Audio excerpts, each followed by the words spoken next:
తండ్రి బాధను తెలుసుకునే వారెవరున్నారు? తండ్రి మనసును తెలుసుకునే వారెవరున్నారు? తండ్రి బాధను తెలుసుకునే వారెవరున్నారు? తండ్రి మనసును తెలుసుకునే వారెవరున్నారు? ఎవరెళతారు తన పిల్లలను రక్షించుటకు? ఎవరెళతారు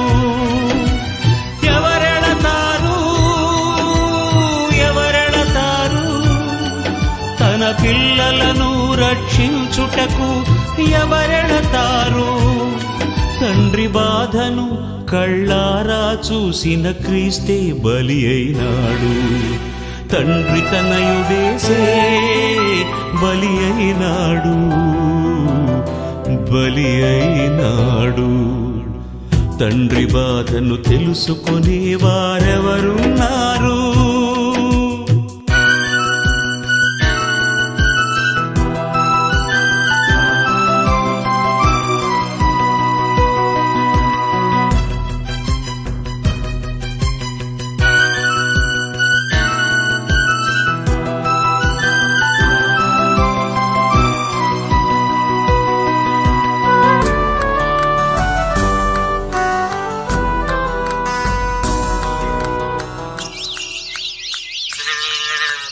పశువులకు యజమాని ఎవరో తెలుసును, మనుషులకు దేవుడెవరో తెలుసునా?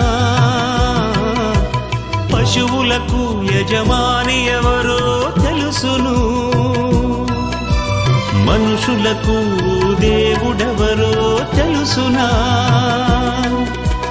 దేవుడు బ్రతుకును ఇచ్చాడు, మనిషి బ్రతకడం నేర్చాడు. దేవుడు బ్రతుకును ఇచ్చాడు, మనిషి బ్రతకడం నేర్చాడు. తన తండ్రిని ఎరుగని నరులే మూర్ఖులు. మీకంటే ఈ భూమిపై ఎవరున్నారు? తన పిల్లలను కాపాడే పనిలో మనుషులు ఎవరున్నారు? తండ్రి తనయుడేసే బలి అయినాడు, బలి అయినాడు. తండ్రి బాధను తెలుసుకునే వారెవరున్నారు? తండ్రి మనసును తెలుసుకునే వారెవరున్నారు?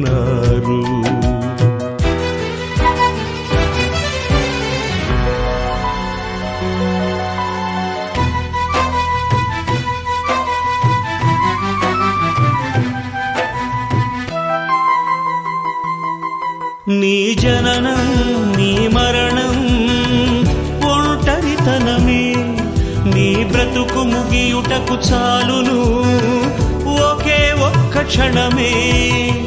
చనిపోతే నీ వారే నీతో రారు, సాగనంపుతారు నీ కన్నవారు. దేవునికేమో అన్యాయం చేశావు, అందరి కోసం అన్నీ సమకూర్చావు. నీవన్నీ వారికి, నీవేమో కాటికి. తండ్రి బాధను తెలుసుకునే వారెవరున్నారు? తండ్రి మనసును తెలుసుకునే వారెవరున్నారు? తండ్రి బాధను తెలుసుకునే వారెవరున్నారు? తండ్రి మనసును తెలుసుకునే వారెవరున్నారు?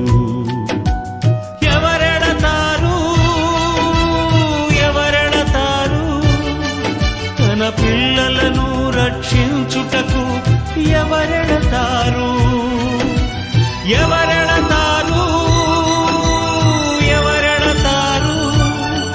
తన పిల్లలను రక్షించుటకు? ఎవరెళతారు? తండ్రి బాధను కళ్ళారా చూసిన క్రీస్తే బలి అయినాడు. తండ్రి తనయుడేసే బలి అయినాడు. బలి అయినాడు. తండ్రి బాధను తెలుసుకునే వారెవరున్నారు?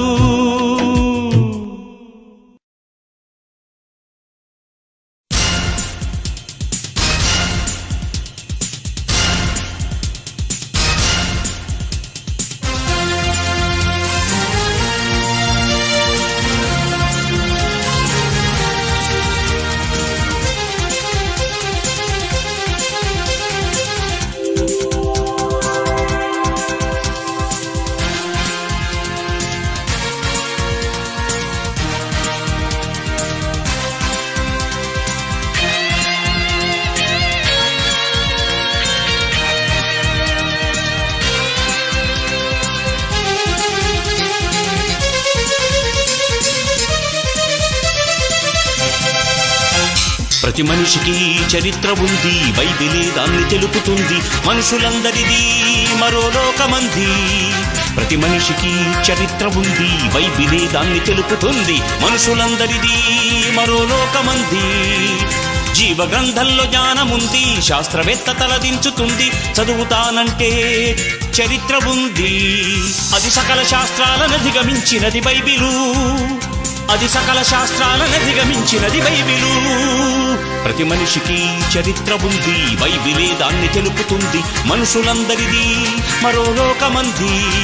ప్రతి మనిషికి చరిత్ర ఉంది, బైబిలే దాన్ని తెలుపుతుంది. మనుషులందరిది మరో లోకమంది.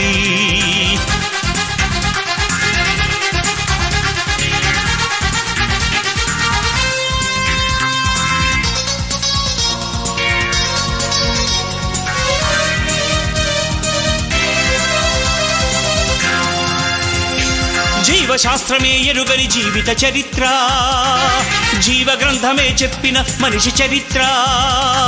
జీవశాస్త్రమే ఎరుగని జీవిత చరిత్ర, జీవ గ్రంథమే చెప్పిన మనిషి చరిత్ర. ప్రతి మనిషి ఈ భూమిపై ఒక మనిషి నుండి పుట్టాడని చెప్పింది. ప్రతి మనిషి ఈ భూమిపై ఒక మనిషి నుండి పుట్టాడని చెప్పింది. నరుడు మృగము నుండి రాలేదని, మృగము రక్తమెక్కించలేరని. నరుడు మృగము నుండి రాలేదని, మృగము రక్తమెక్కించలేరని జీవశాస్త్రాన్ని సవాలు చేసి నిలదీస్తుంది జీవ గ్రంథమే. అది సకల శాస్త్రాలను అధిగమించినది బైబిలు. అది సకల శాస్త్రాలను అధిగమించినది బైబిలు. అది సకల శాస్త్రాలను అధిగమించినది బైబిలు. అది సకల శాస్త్రాలను అధిగమించినది బైబిలు. ప్రతి మనిషికి చరిత్ర ఉంది, బైబిలే దాన్ని తెలుపుతుంది. మనుషులందరిది మరో లోకమంది, లోకమంది.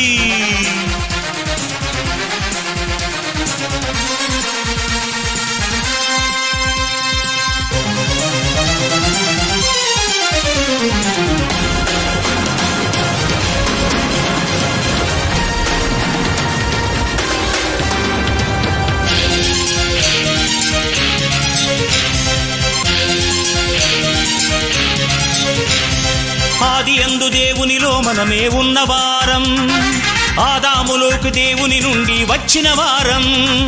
ఆది యందు దేవునిలో మనమే ఉన్నవారం, ఆదాములోకి దేవుని నుండి వచ్చిన వారం. ప్రతి తండ్రి గర్భాన్ని దాటుకుంటూ తల్లిలో నుండి బయటికి వచ్చిన వారం.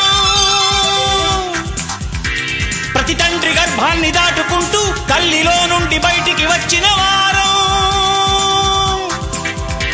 ప్రతి మనిషికి ఉన్నది చరిత్ర, తెలుసుకో ఇది నీ గత చరిత్ర. ప్రతి మనిషికి ఉన్నది చరిత్ర, తెలుసుకో ఇది నీ గత చరిత్ర. మానవ శాస్త్రం పుట్టక ముందే మానవులందరి మూలం తెలిపెను బైబిలు. అది సకల శాస్త్రాలను అధిగమించినది బైబిలు. అది సకల శాస్త్రాలను అధిగమించినది బైబిలు. అది సకల శాస్త్రాలను అధిగమించినది బైబిలు. అది సకల శాస్త్రాలను అధిగమించినది బైబిలు. ప్రతి మనిషికి చరిత్ర ఉంది, బైబిలే దాన్ని తెలుపుతుంది. మనుషులందరిది మరో లోకమంది. ప్రతి మనిషికి చరిత్ర ఉంది, బైబిలే దాన్ని తెలుపుతుంది. మనుషులందరిది మరో లోకమంది. జీవ గ్రంథంలో జ్ఞానముంది, శాస్త్రవేత్త తలదించుతుంది. చదువుతానంటే చరిత్ర ఉంది. అది సకల శాస్త్రాలను అధిగమించినది బైబిలు. అది సకల శాస్త్రాలను అధిగమించినది బైబిలు.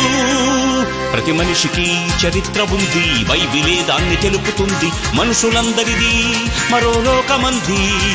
ప్రతి మనిషికి చరిత్ర ఉంది, బైబిలే దాన్ని తెలుపుతుంది. మనుషులందరిది మరో లోకమంది.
ధరించినది ప్రకృతి అని నీకు తెలుసా సోదర? దైవ లక్షణము కలిగున్నది అని నీకు తెలుసా సోదర? క్రీస్తును నమ్ముటే కాదు ముఖ్యమని, క్రీస్తును ధరించుటే ప్రాముఖ్యమని, క్రీస్తు వలె జీవించుటే ముగింపు అని, బ్రతుకుటే క్రీస్తని చావైతే నీకు లాభమని, బ్రతుకుటే క్రీస్తని చావైతే మరి లాభమని. క్రీస్తును ధరించినది ప్రకృతి అని నీకు తెలుసా సోదర? దైవ లక్షణము కలిగున్నది అని నీకు తెలుసా సోదరా?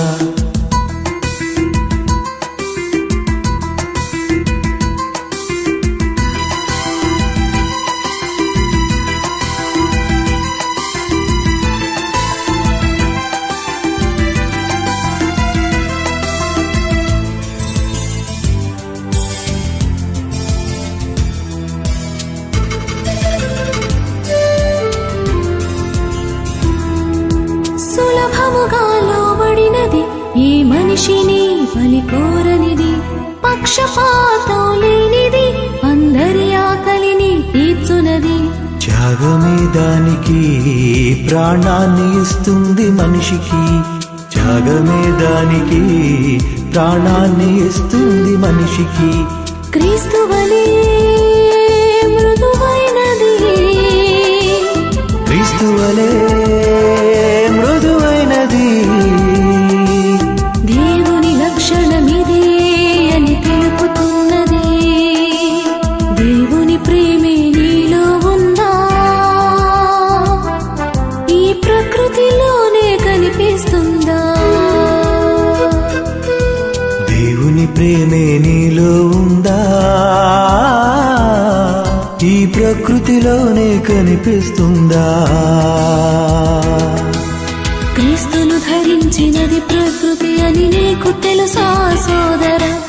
దైవ లక్షణము కలిగి ఉన్నది అని నీకు తెలుసా సోదరా?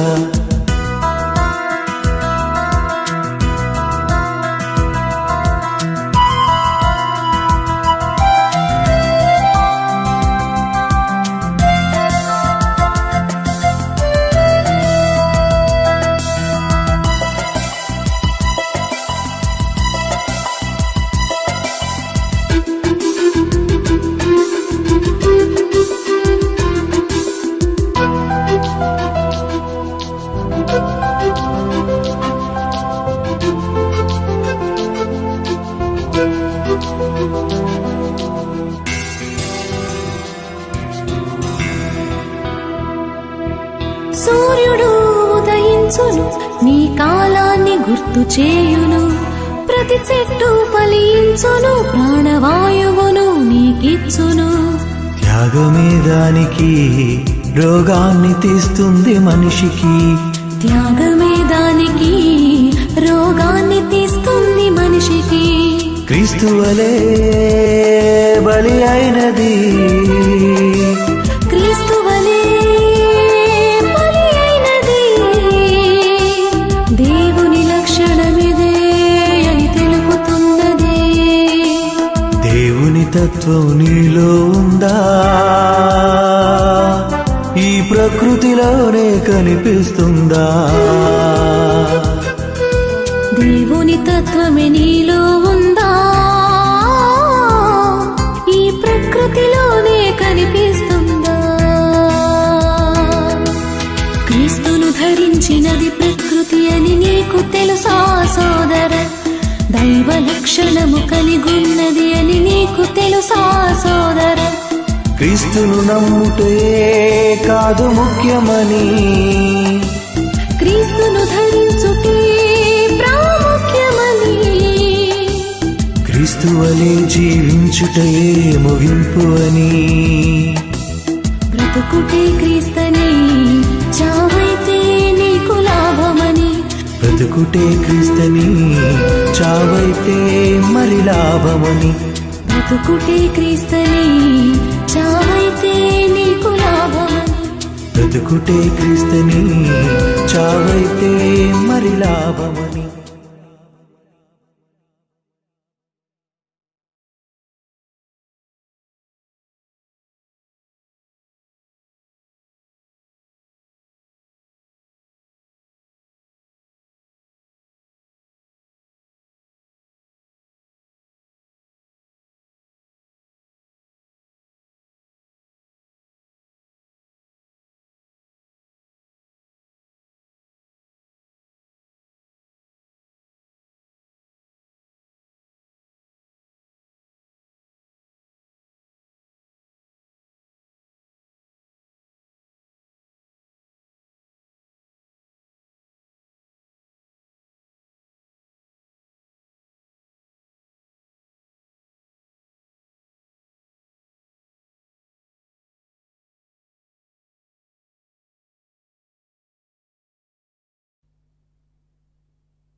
అపోస్తలులు కార్యాలు చేశారు. నువ్వేం కార్యాలు చేశావు? దేవుడు తన కార్యములు ముగించి విశ్రమించిన ప్రకారం నిన్ను కూడా కార్యాలు చేయమన్నాడు.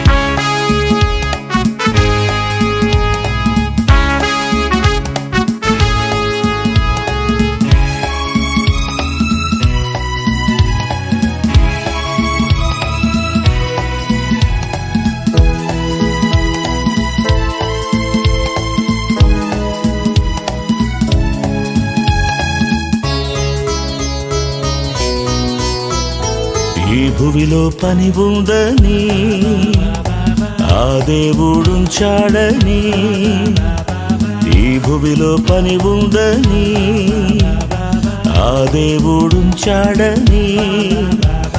చేశాడు నీ కొరకు ఈ సృష్టిని, చెప్పాడు నీకే తన మాటని.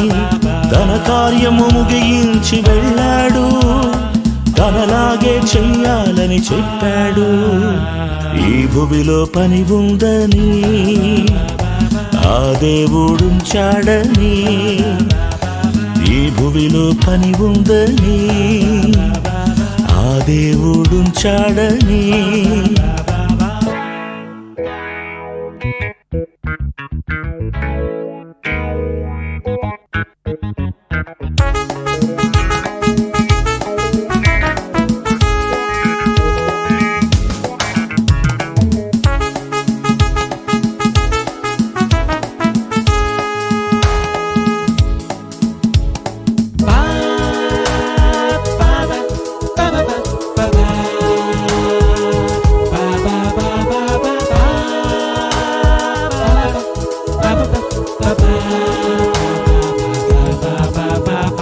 చేశారు అపోస్తలుల కార్యాలు, నువ్వు చేయాలి ఆ దేవుని కార్యాలు.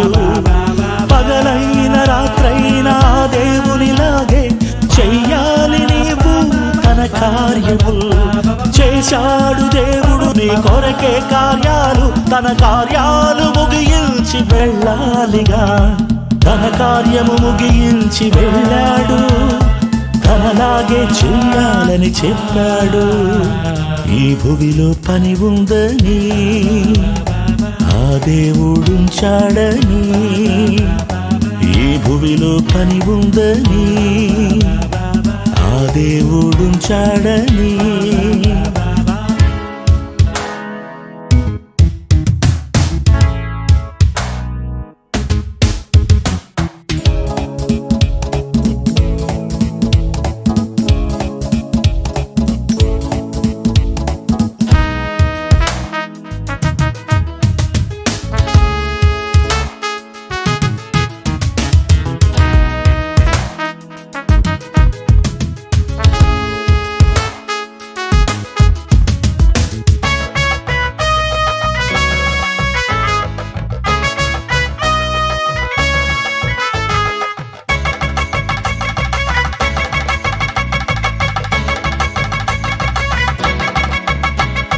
చేశావు ఎన్నో శుభకార్యాలు, చేశావు నీ సొంత కార్యాలు. ఆ దేవుని కోసం చేశావా కార్యాలు, శుభకార్యాలు అయితే చేశావుగా. పాతాళమల్దే ఏ పని అయినా లేదు, ఈ భూమిలోన ఉన్నప్పుడే చేయాలిగా. పరలోకం వెళ్ళాలిలాగే, ప్రభు పని చేశాడు ఇలాగే. ఈ భూమిలో పని ఉందని ఆ దేవుడుంచాడని, ఈ భూమిలో పని ఉందని ఆ దేవుడుంచాడని. చేశాడు నీ కొరకు ఈ సృష్టిని, చెప్పాడు నీకే తన మాటని. తన కార్యము ముగించి వెళ్ళాడు, తనలాగే చెయ్యాలని చెప్పాడు.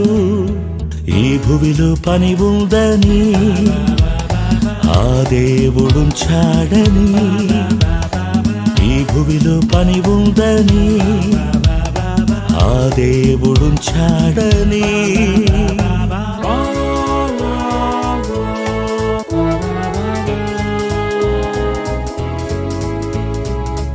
బైబిల్ని కాని, యేసుక్రీస్తును గాని, క్రైస్తవ్యాన్ని గాని తప్పుడుగా మాట్లాడేవారిని సవాల్ చేసి వాదించి ఓడించిన జయశాలి పిడి సుందర్రావు గారు మాట్లాడిన మాటలను పాటలుగా రచించిన కింగ్ జాన్సన్ విక్టర్ గారి నూతన ఆల్బం భూలోకమందు ఏలుచున్న రాజాధిరాజుల కొత్త పాట 2019 సాంగ్స్. ఇది దేవుని వలన కలిగినది. వినండి, మారండి, మార్చండి. మీ సంగీత సింహ.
జగతి పుట్టుకకు ముందే పరమాత్మ సంకల్పం.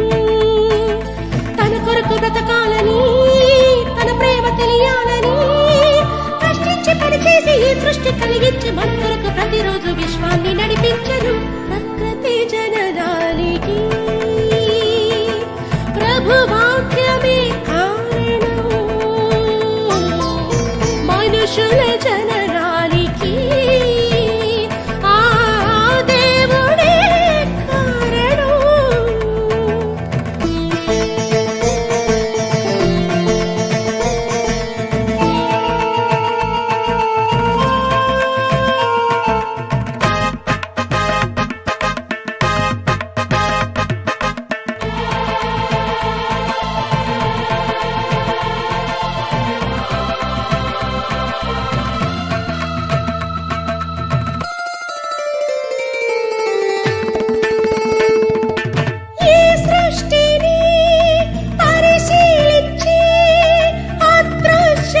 శక్తిని తెలుసుకో.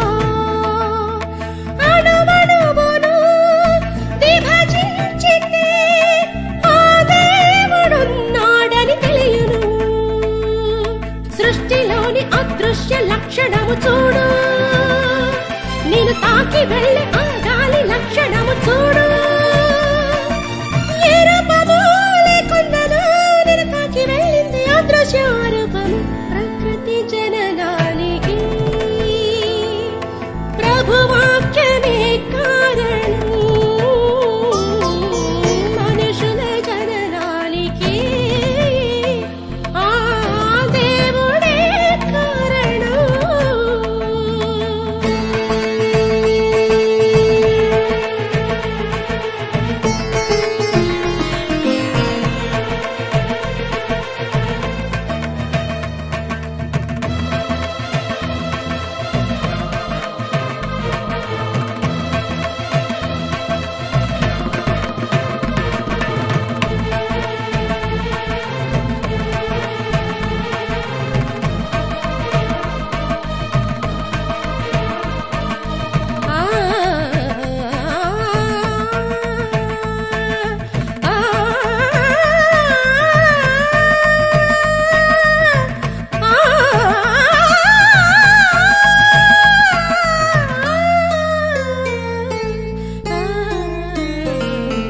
ప్రతిదినమును ఉదయించును ఆ సూర్యగమనాన్ని తెలుసుకో.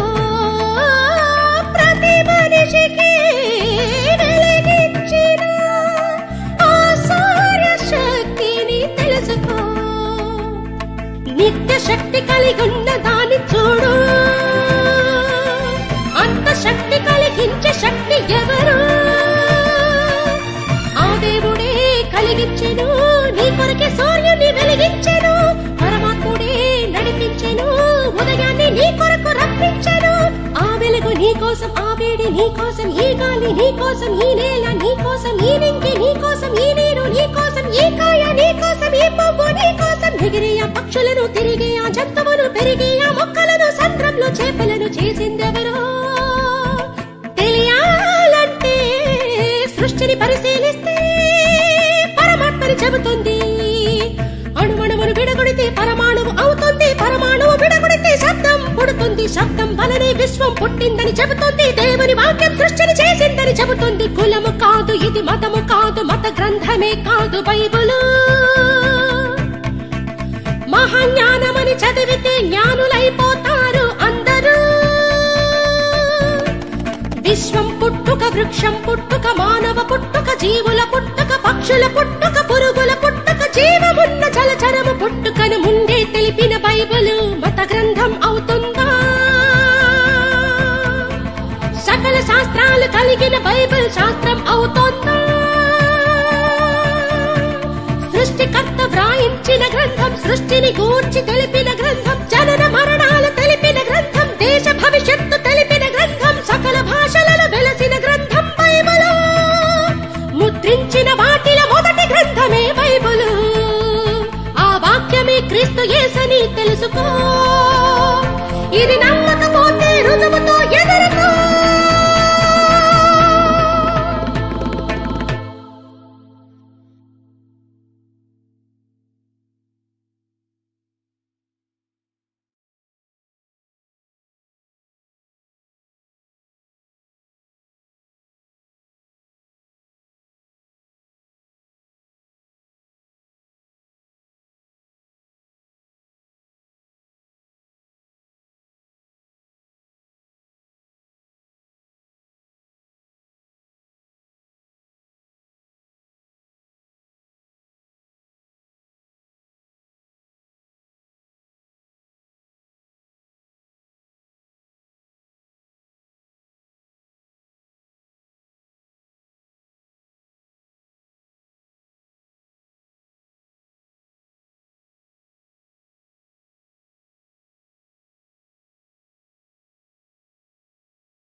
చేసిన నీలో ఆ పరిమళముందా ఆ పువ్వు కంటే మరి గొప్పగా చేసిన నీలో ఆ పరిమళముందా పువ్వుకింత పరిమళమా ఒక రోజుకింత అందమా పువ్వుకింత పరిమళమా ఒక రోజుకింత అందమా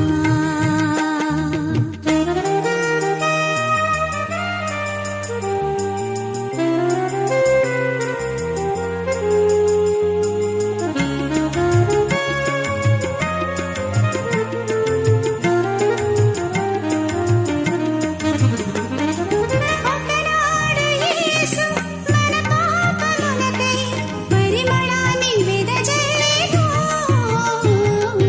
ఒకనాడు యేసు మన పాపములకై పరిమళాన్ని వెదజల్లేను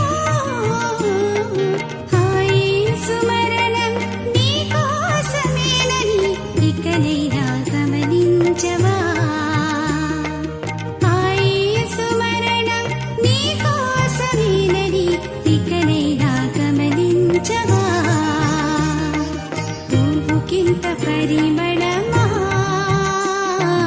ఒక రోజుకింత అందమా పువ్వుకింత పరిమళమా ఒక రోజుకింత అందమా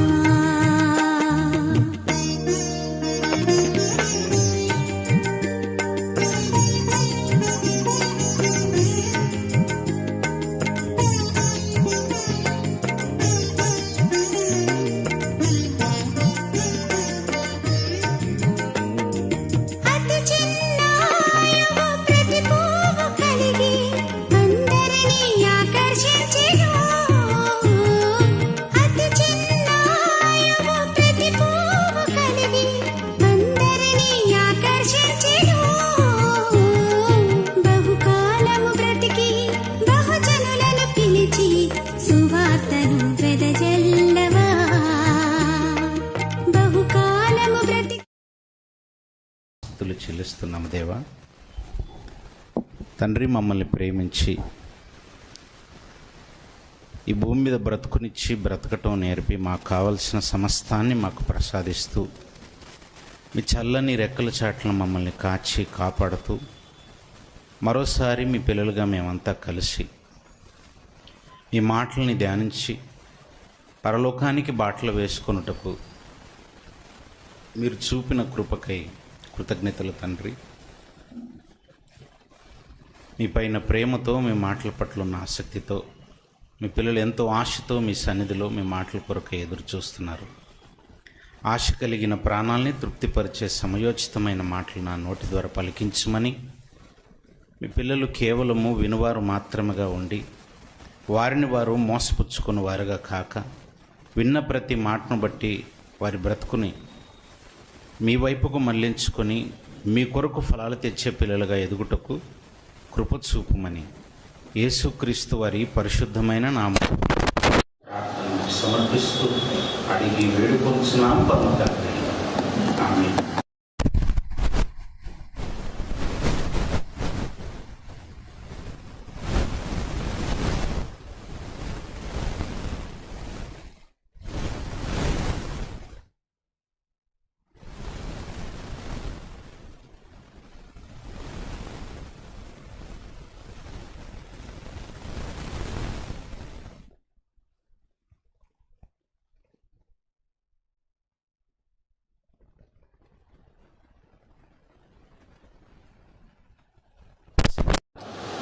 ప్రారంభించి ఆలస్యంగా వెళ్ళే పరిస్థితి ఏర్పడుతుంది.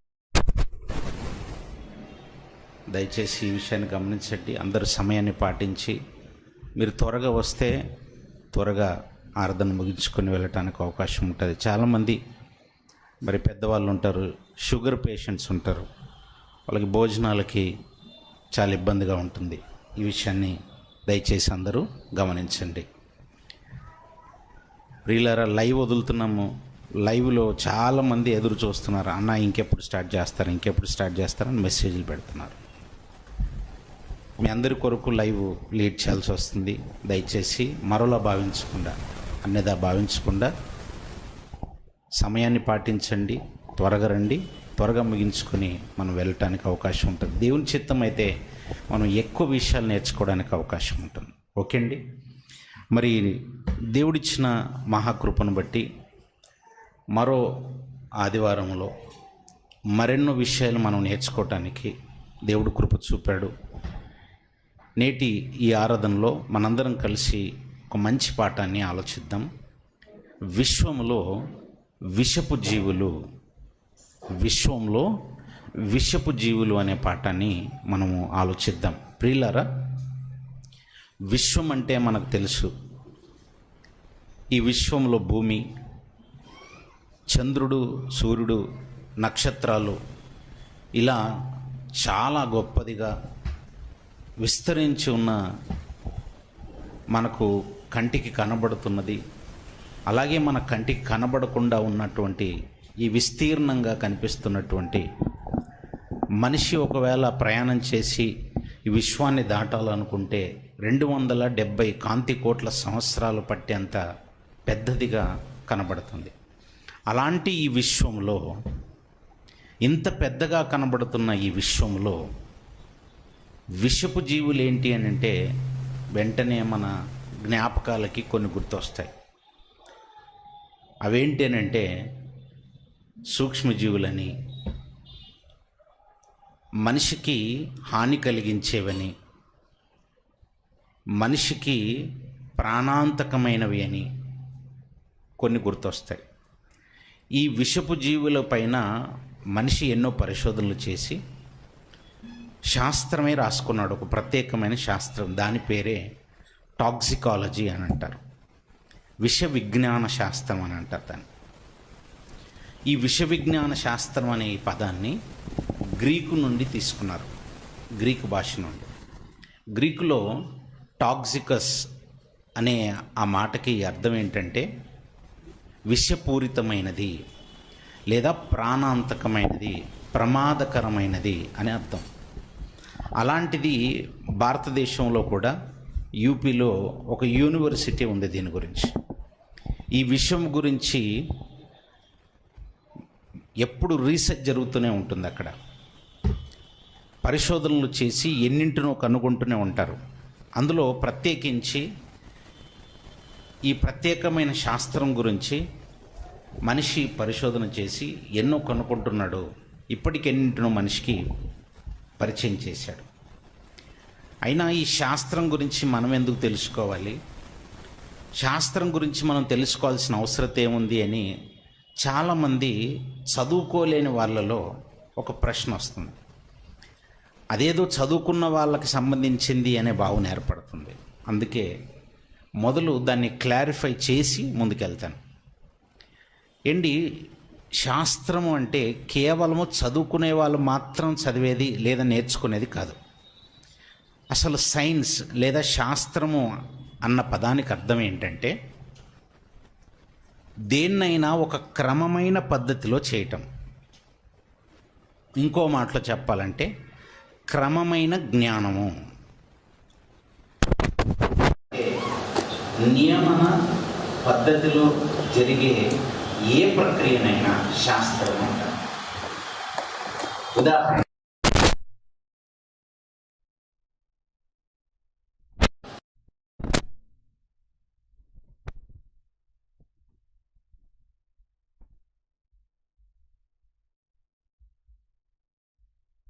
వంటలు ఎలా వండాలో ఒక కోర్స్ పెట్టి మరీ నేర్పిస్తున్నారు. అది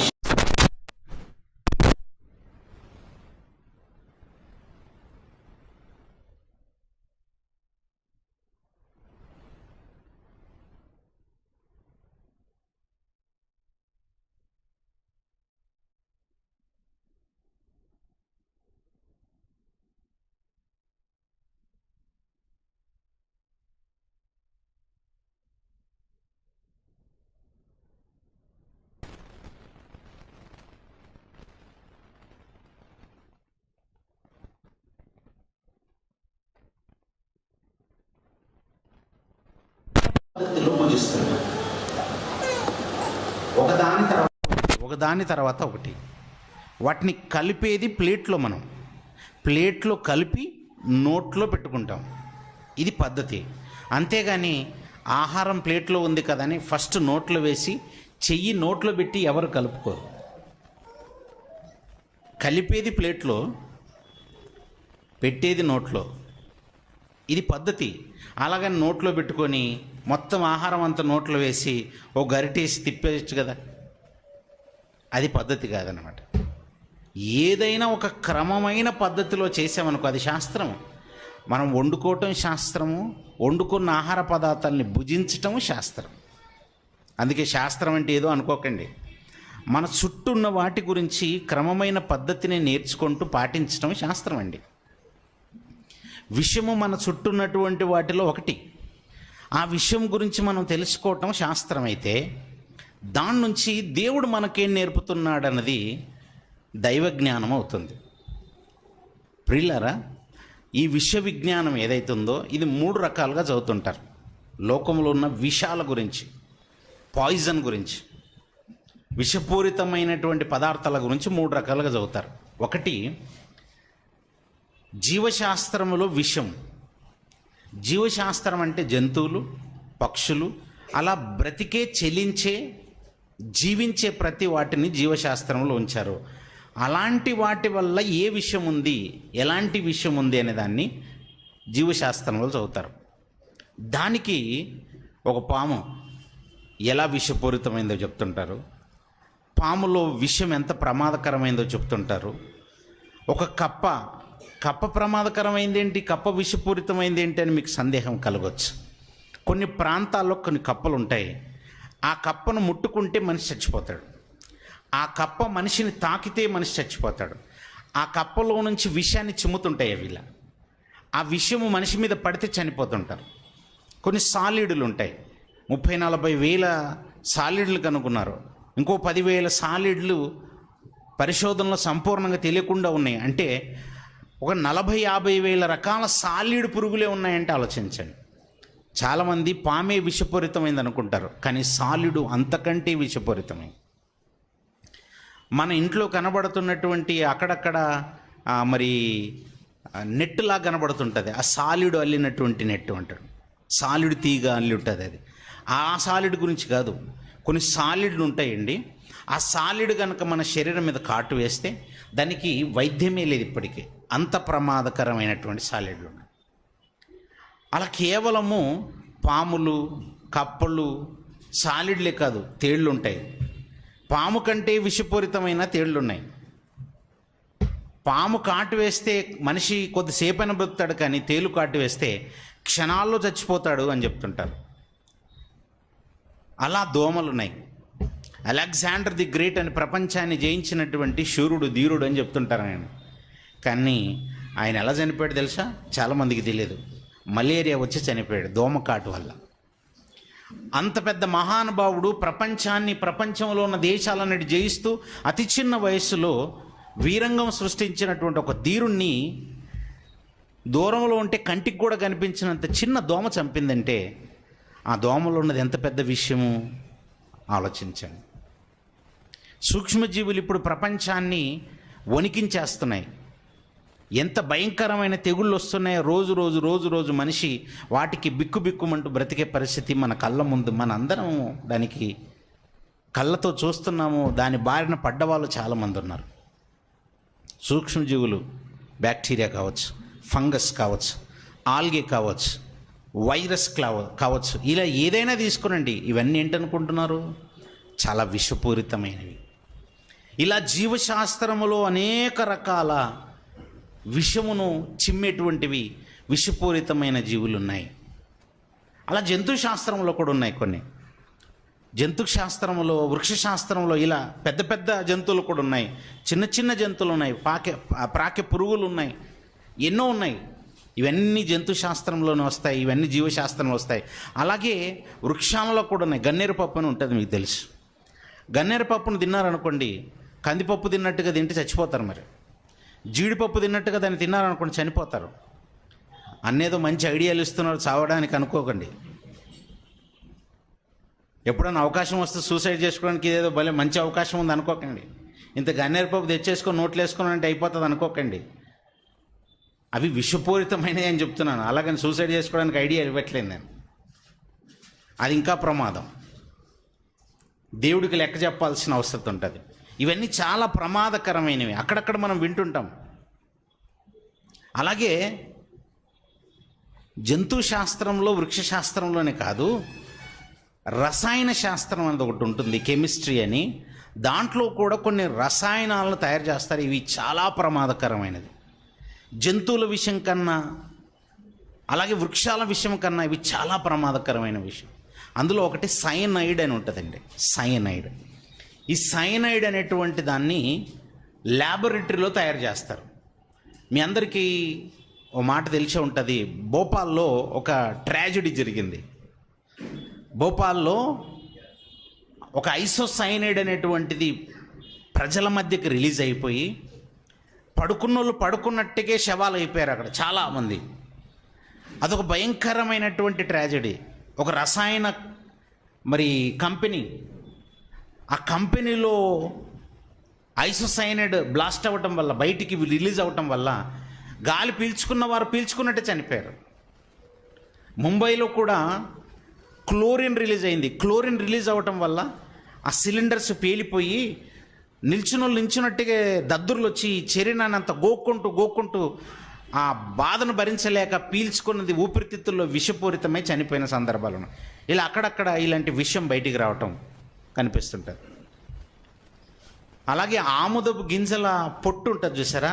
ఆముదపు గింజల పొట్టు నుంచి తయారయ్యేటువంటి అత్యంత ప్రమాదకరమైనటువంటి మరొక రసాయనం, దాని పేరే రిసిన్ అంటారు.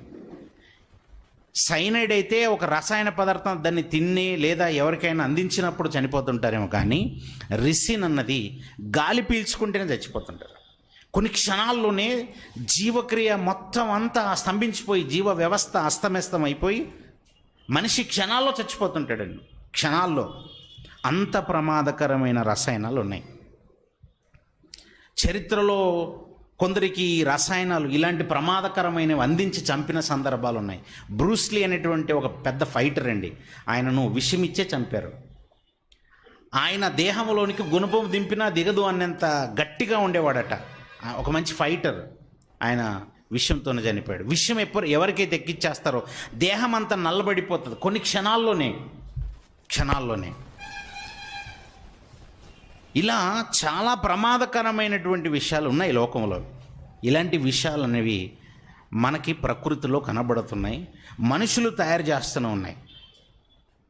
మూడో రకమైనది ఉంటుంది, ఇది వైద్య శాస్త్రంలో వాడేటువంటి విషయం. ఇది మేలైన పద్ధతిలో వాడేది. ఇది ఒక్కటి మాత్రమే, చివరిలో చెప్తున్నది. ఇది ఇన్ని రకాల విషయాలు లోకంలో ఉన్నాయి కదా. ఇవన్నీ ఎవరు తయారు చేశారు, అసలు ఎవరు పెట్టారు ప్రకృతిలో అని అంటే, పదార్థం అంతా పెట్టింది దేవుడే. సృష్టినంతా సృష్టించింది దేవుడే. హెబ్రీలకు రాసినటువంటి పత్రిక 11వ అధ్యాయంలో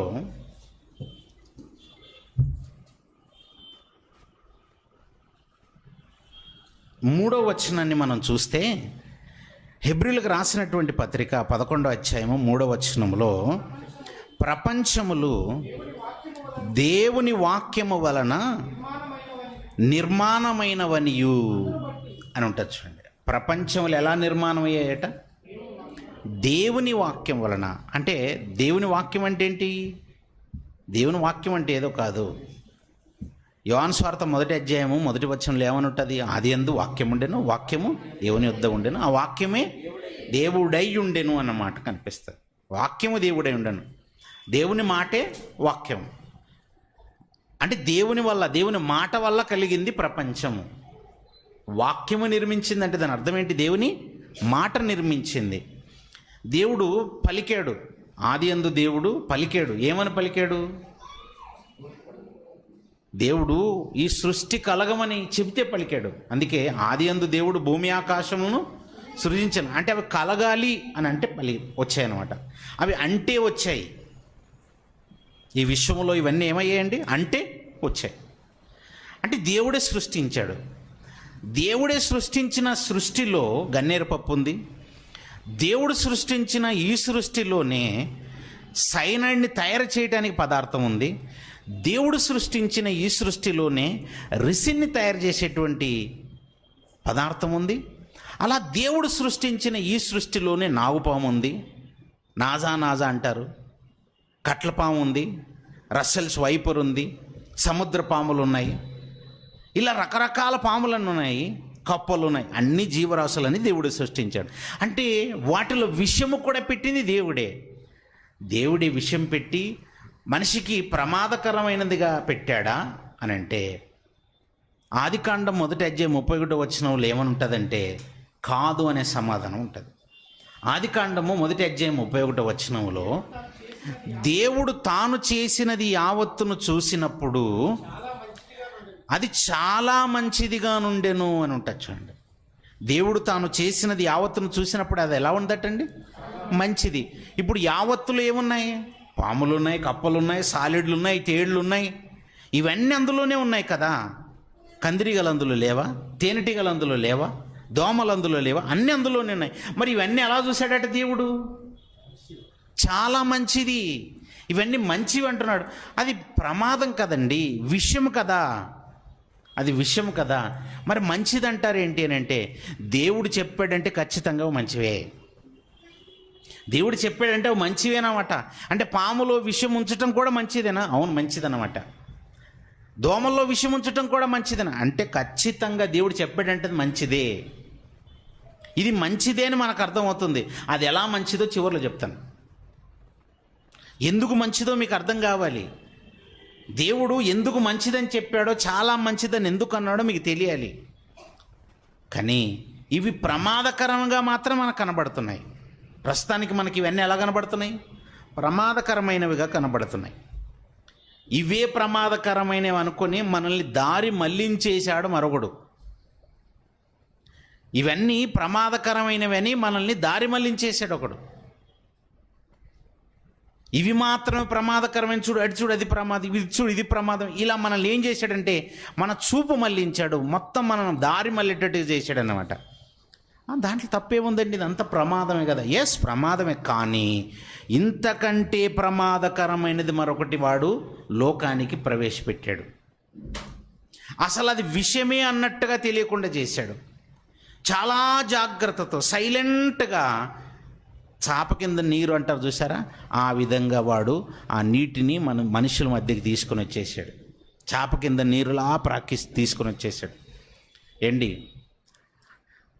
మందు పెట్టి చంపారు అని అంటుంటారు చూసారా, ఆయనకి పాయిజన్ ఇచ్చారండి, పాయిజన్ ఇవ్వటం వల్ల చనిపోయాడు అంటారు. పాయిజన్ ఇస్తున్నప్పుడు ఆ ఇచ్చిన వ్యక్తికి మాత్రమే పాయిజన్ ఇచ్చిండడు తెలుసండి.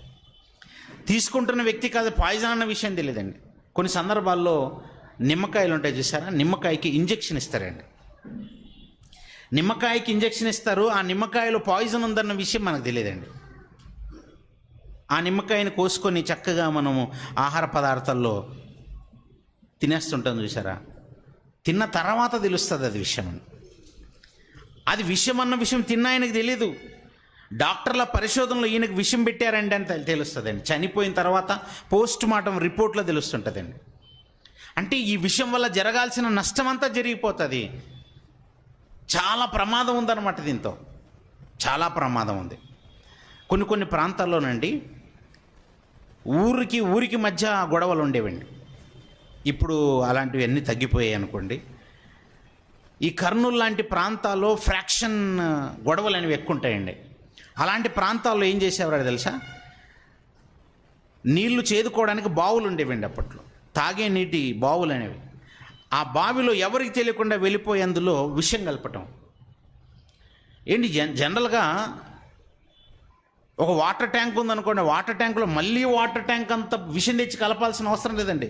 ఒక నీటి చుక్క చాలు, నీటి బొట్టు అంత విషం వేస్తే చాలండి బాబు, అది విషపూరితం అవుతుందండి. ఆ నీళ్ళు తాగిన వాళ్ళంతా ఎక్కడికక్కడ కుప్పకూలిపోతుంటారు. ఇక ప్రమాదం. అలాగే ఈ కత్తులతో చంపుకునేటప్పుడు ఏం చేస్తారంటే, ఈ ఫ్రాక్షన్ గొడవల కత్తికి విషాన్ని పూస్తుంటారండి. కత్తి కాటు చిన్నదే అవ్వచ్చు, శరీరానికి తగిలితే చాలు, శరీరానికి కత్తి యొక్క కాటు తగిలితే చాలు, ఆ కత్తికి ఉన్నటువంటి విషయం దేహంలోనికి వెళ్ళిపోయి రక్తంలో కలిసిపోయి ఆయన అక్కడికక్కడే చచ్చిపోతుంటాడు. బుల్లెట్లకి విషయాన్ని అద్ది షూట్ చేసి చంపేస్తుంటారండి. బుల్లెట్ ఎక్కడ తగిలినా సరే పర్వాలేదు, ఆ విషయం ఎక్కేసి చచ్చిపోతుంటారండి. బాణాలకి అంబుకి విషయాన్ని పూసి వేటాడేవాళ్ళండి. ఎన్ని రకరకాల కుట్రపూరితమైనటువంటి దాడులు. ఈ విషయం వల్ల ప్రమాదం ఉంది, అక్కడక్కడ చనిపోతున్నారు తెలుస్తూనే ఉంది.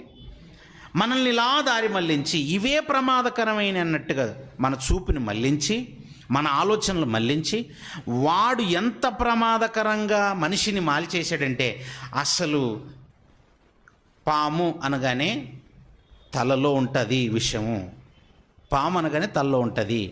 తేలు అనగానే దాని కొండి అంటారు, తోక కొండి అని అంటారు, ఆ కొండిలో ఉంటుంది. సాలీడు అనగానే తన నోటి దగ్గర ఏదో చిన్న భాగంలో ఉంటుంది. ఇలా అటు దారి మళ్లించేసి వాటిలో విషయం ఇలా ఉంది చూడని మళ్లించాడు. కానీ మనిషిలో మాత్రం విషయం ఎక్కడుందట తెలుసా? నిలువెల్ల విషయమేనట. అసలు మనిషి విషపూరితమైన వాడు కానే కాదన్నట్టుగా జీవుల మీదకి నెట్టేసి, పక్షుల మీదకి నెట్టేసి, చెట్ల మీదకి నెట్టేసి మీరు మాత్రం చాలా మంచివారు అన్నట్టుగా చూపిస్తుంది. కానీ దేవుడు ఎప్పుడు కూడా మూలాల్లోనికి వెళ్ళి పాఠం చెప్తుంటాడండి. సంపూర్ణమైన పాఠం ఆయన చెప్తుంటాడు, పైన చెప్పడండి ఆయన. అందుకే ఆయన అన్నాడు, నాయన ప్రమాదము అన్నది జంతువుల వల్ల కాదు, ప్రమాదము, అపాయము, ఉపద్రవం అన్నది ఒక మనిషికి మరో మనిషి వల్లే వస్తుంది అని అంటాడు. తిమోతి గారికి రాసినటువంటి పత్రిక, తిమోతి గారికి రాసిన 2వ పత్రికలో 3వ అధ్యాయము, తిమోతి గారికి రాసినటువంటి 2వ పత్రిక 3వ అధ్యాయము ప్రారంభ వచనం నుండి మనం చదివితే, ప్రారంభ వచనం నుండి చదివితే, అంత్య దినములలో అపాయకరమైన కాలములు వచ్చునని తెలుసుకొను. అంత్య దినాలంటే ఏవండి? అంత్యదినములంటే ఏదో కాదు, యేసుక్రీస్తు వారు భూమి మీదకి వచ్చినప్పుడే, అంటే శరీరధారిగా భూమి మీదకి వచ్చినప్పటి ఆ కాలంలోనే ఏం స్టార్ట్ అయ్యాట? అంత్యదినములు. యేసుక్రీస్తు వారు ఏ కాలంలో వచ్చారని రాయబడింది? దినములంతమందు తన కుమారుని ద్వారా దేవుడు మాట్లాడాడు. ఆ దినములంతం అంటే ఏదో కాదు, అంత్యదినములే. అంటే అంత్యదినముల్లోనే యేసుక్రీస్తు వారు వచ్చారా అంటే 1వ శతాబ్దం నుండి ఇప్పటివరకు అన్నీ ఏ దినాలన్నమాట? అంత్యదినాలే. ఇవన్నీ అంత్యదినాలే. ఈ అంత్యదినాల్లోనట అపాయకరమైన కాలాలు వస్తాయి. అపాయం ఎక్కడి నుంచి వస్తుంది? జనరల్గా మనకు అపాయం అనేటువంటి బోర్డు ఎక్కడ పెడతారండి? ఒక ట్రాన్స్ఫార్మర్ దగ్గర అపాయము అని పెడుతుంటారు. ఎక్కడైనా రోడ్ కన్స్ట్రక్షన్ జరుగుతున్నప్పుడు ముందు అపాయం ఉంది అని పెడుతుంటారు. లేదా ఎక్కడైనా ఒక అడవిలోనికి వెళ్తున్నప్పుడు అడవిలో క్రూర జంతువులు ఉన్నాయి కనుక అపాయం అని పెడుతుంటారు. ఇక్కడ పాములు ఎక్కువగా తిరుగుతుంటాయి, తేళ్ళు ఎక్కువగా ఉంటాయి కనుక అపాయం ఉందండి, జాగ్రత్త అని చెప్తుంటారు. జంతువుల వల్ల కాదట అపాయము. లోకములో ఉన్నటువంటి వాడు అవి అపాయం అనుకుంటున్నాడు, వాటి వల్ల ప్రమాదం అనుకుంటున్నాడు. కానీ దేవుడు మాత్రం అది చెప్పట్లేదండి. అపాయకరమైన కాలాలు వస్తాయి. ఎలాగంటే మనుష్యులు స్వార్థప్రియులు, అది అపాయం. ఏంటి మనిషి స్వార్థప్రియుడైతే అపాయమా? ఏం అపాయం ఉంటుందండి? స్వార్థప్రియుడు అంటే అర్థం ఏంటి అసలు? స్వార్థప్రియుడని ఎవరిని అంటారు? స్వార్థమును ప్రేమించేవాడని స్వార్థప్రియుడు అంటారండి. స్వార్థాన్ని ప్రేమిస్తారా? ఎవరైనా స్వార్థాన్ని ప్రేమిస్తారా? ఆ అమ్మాయిని ప్రేమించాడండి వాడు అని అంటే ఓకే, అమ్మాయిని ప్రేమించాడు అనుకుంటాం. ఆమెండి అబ్బాయిని ప్రేమించిందండి. ఒక అబ్బాయినో అమ్మాయినో ప్రేమించారంటే మనకు అర్థమవుతుంది. కానీ అబ్బాయిని అమ్మాయిని ప్రేమించడం కాదట, తల్లిదండ్రులను ప్రేమించడం కాదట, అన్నదమ్ములని అక్క చెల్లెలను ప్రేమించడం కాదట. తమ్ముడు వెనకల చేరేయండి, ఎవరైనా చూస్తారేంటి? మీరు ఇటు చూడండి, వాళ్ళని ప్రేమించేది కాదటండి. ఎవరిని ప్రేమించటము? స్వార్థము. ఎక్కడ దొరుకుతా స్వార్థము? కిరాణా జనరల్ స్టోర్లో దొరికేది కాదు అది, ఎక్కడో కొట్లలో దొరికేది కాదు అది. మనుషుల్లో బండులుగా దొరుకుతుందండి, టన్నులుగా ఉంది ఇప్పుడు మనుషుల్లో. ఒక్కొక్కరి దగ్గర ఉంటుందండి స్వార్థమే స్వార్థం, స్వార్థమే స్వార్థం అండి. మొత్తం నిలువెల్లా స్వార్థమే. స్వార్థం అంటే ఏంటి తెలుసా? తనను తాను ప్రేమించుకోవటమే స్వార్థం అండి. దాంట్లో తప్పేముందండి? ఎవరిని వాళ్ళు ప్రేమించుకుంటే తప్పేముంది అని అనుకుంటున్నారా? బైబిల్లో నిన్ను వలే నీ పొరుగు అని ప్రేమించు. నిన్నెంత ప్రేమించుకుంటున్నావు? నిన్నెంతైతే నువ్వు ప్రేమించుకుంటున్నావో అంతే నువ్వు ఇతరులను ప్రేమించాలి. బైబిల్ మాత్రమే చెప్పిందండి. ఇది చాలా గొప్ప విషయం ఇది. అందుకే బైబిల్ మత పుస్తకం కాదండి. దాన్ని అలా చూడకండి. అలా చూసే వాళ్ళకి కూడా అర్థమయ్యేటట్టుగా జాగ్రత్తగా చెప్పాలి. చాలా గొప్ప పుస్తకం కదండి. స్వార్థప్రియులు అంటే ఎవరో కాదండి, ఎక్కడో ఉండరండి, మన మధ్యలో ఉంటారు, మనలోనే ఉంటారు, మనమయ్యే ఉంటాం. చాలా సందర్భాలు మన భాష ఎలా ఉంటుంది తెలుసా? నా అనే పదం ఉంటుంది, నేను అనే పదాలు ఉంటాయండి. నా, నేను, ఈ పదాలంటే ఏంటనుకున్నాం? ఇది స్వార్థపూరితమైన పదాలు. నా కుటుంబం నా కుమారుడికే చెందాలి, నా కుమార్తెకే చెందాలి, నా భార్యకే చెందాలి. రాజకీయాల్లోకి వెళ్ళండి. తండ్రి రాజకీయాల్లో ఒక స్థితిలో ఉంటే వెంటనే వాడు నా కుమారుడికి అంటాడు. ఆ కుమారుడికి అయిన తర్వాత నా మనవడికి అంటాడు. నా అనేటువంటి దాన్ని అండర్లైన్ చేసుకోండి అక్కడ. నా, ఆ నానే స్వార్థం. గవర్నమెంట్ ఉద్యోగాలు అప్పుడప్పుడు నోటిఫికేషన్ వేస్తారు. కొన్ని సందర్భాల్లో నోటిఫికేషన్ వేయకుండానే అపాయింట్ చేసే పరిస్థితి లేదని వచ్చాయనుకోండి, అపాయింట్ చేసే అధికారులు ఏం చేస్తారో తెలుసా? నా అనేటువంటి వాడికి ఇస్తాడు. ఇంకాడు నా అనేటువంటి వాడికి ఇస్తాడు. అంటే నా అనేది లేకుండా ఇవ్వడు. నా, వీడు నా, వీడు నా, వాడు నా, నా కులపోడు, నా మతపోడు, నా వర్గపోడు, ఇది నా నా నా ఇది జబ్బు అంటారు. ఇది అంతే ఏంటంటే స్వార్థం. స్వార్థం అండి. ఎక్కడ చూసినా కులపిచ్చి. కొన్ని సందర్భాల్లో అక్కడక్కడ మీటింగ్లకు వెళ్ళినప్పుడు ఆ మాటలు వింటున్నప్పుడు, తండ్రి వీరేమి చేయుచున్నారో వీరు ఎరగరు కనుక వీరిని క్షమించమనుకుంటానండి నా మనసులో. ఇది మా వాళ్ళది, మా వాళ్ళది, వాళ్ళు వేరు. ఈ మాటలు వాళ్ళు డైరెక్ట్ చెప్పేస్తుంటారు. వాళ్ళ కులం వేరండి, మా కులం వేరండి. క్రైస్తవంలోకి వచ్చిన తర్వాత మళ్ళీ కులం ఏంటి? క్రీస్తును ధరించిన తర్వాత మళ్ళీ కులానికి ప్రాధాన్యత ఏంటి? ఆ పిచ్చి ఏ స్థాయిలోకి వెళ్ళిపోతుందంటే వదలనివ్వదండి. అది జిడ్డు, అది పట్టుకునే ఉంటుందండి. అలా మీరు అనుకో, మీరు ఎంతైనా చెప్పండి బ్రదర్, మన కులం మనదే, వాళ్ళ కులం వాళ్ళదే. పిచ్చి మాట్లాడు. నువ్వు బాగా ముదిరిపోయావు అందులో, నువ్వు బాగా పీకల లోతుల్లోనికి వెళ్ళిపోయావు అనమాట. నీది ఏ కులం అనుకుంటున్నావు? దేవుడికి కులం ఉంటే నీకు కులం ఉంటుంది. దేవుడిది ఏ కులము? దేవుడికి కులం లేదు, దేవుడికి మతం లేదు, దేవుడికి వర్గం లేదు. ఆయన అందరికి పైగా అందరిలో వ్యాపించున్నవాడు. నేను అందరికీ తండ్రిని అని అన్నాడు. ఆ తండ్రికి ఏ గుణాలు ఉంటాయో మనిషికి ఉంటాయి. తండ్రిలో పరిశుద్ధత ఉంటే నీకు పరిశుద్ధత ఉండాలి. వాస్తవానికి తండ్రి న్యాయవంతుడైనప్పుడు పిల్లలు న్యాయవంతులై ఉండాలి. తండ్రి యథార్థవంతుడైనప్పుడు పిల్లలు యథార్థవంతులు. ఆ తండ్రిలో ఏ గుణగణాలు ఉంటాయో అవే పిల్లలకు రావాలి. కానీ మిగతాయి వచ్చాయంటే అవి తండ్రి ఇచ్చినవి కాదు, ఇవి లోకంలో మనిషి జత చేసుకున్నవి. అందుకే వాటిని వదులుకోలేకపోతున్నాడండి మనిషి. దయ్యము ఆ మాయలోనికి దింపేసిందండి మనిషిని. ఇవి ఇన్ని ఆలోచిస్తున్నప్పుడు నీకు ఇంకా దేవుని మాటలు, దైవ జ్ఞానం ఎక్కడెక్కుతా చెప్పండి? ఎక్కదు. వారానికి ఒక్కరోజు 1 గంట సేపు వింటారండి వాక్యం చాలామంది.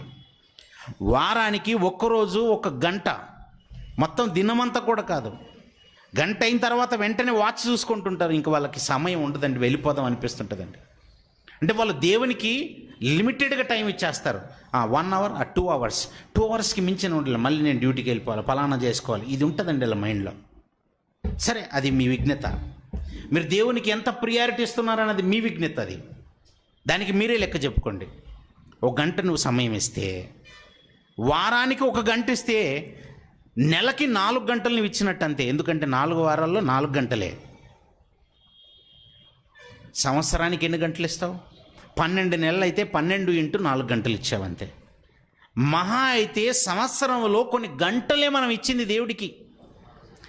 గంటలు సమయం ఇచ్చేసి మనం ఎంత గొప్పగా ఫీల్ అవుతుంటామంటే, నేను ఖచ్చితంగా దేవుని గురించే బ్రతుకుతున్నాను, నేను భక్తుడనే, నేను దైవభక్తుడనే, దేవునికి నేను ఇష్టడనే, ఇవన్నీ మనం అనుకుంటున్నాము. ఫర్ యువర్ కైండ్ ఇన్ఫర్మేషన్, దేవుడు అనుకోవాలి. ఎలా ప్రార్థన చేయాలో నేర్చుకుంటారు, కానీ ఎలా ఉండి ప్రార్థన చేయాలో తెలియదండి చాలామందికి. ప్రార్థన ఎలా చేయాలో తెలుసుకుంటారు, ప్రార్థన ఎవరికి చేయాలి తెలుసుకున్నాం, ఎలా చేయాలి ప్రార్థన తెలుసుకున్నాం, కానీ ఎలా ఉండి చేయాలి. పాపంలో ఉండి చేస్తే ప్రార్థన వినడు దేవుడు. అది ఎందుకు రాదు అని అంటే, నువ్వు వారానికి 4 గంటలు ఇస్తావు గనక, క్షమించండి, వారానికి 1 గంట ఇస్తావు, నెలకి 4 గంటలు ఇస్తావు. ఆ 4 గంటలు సరిపోవు, నువ్వు ఎలా ఉండి చేయాలో తెలియదు నీకు. ఇంకా ఇలా అంతా హాఫ్గా ఉంటుందండి, కొంచెం కొంచెమే. పిల్లలు రోజు స్కూల్కి వెళ్తేనే వాళ్ళకి రాదండి చదువు, తెలుసా మీకు?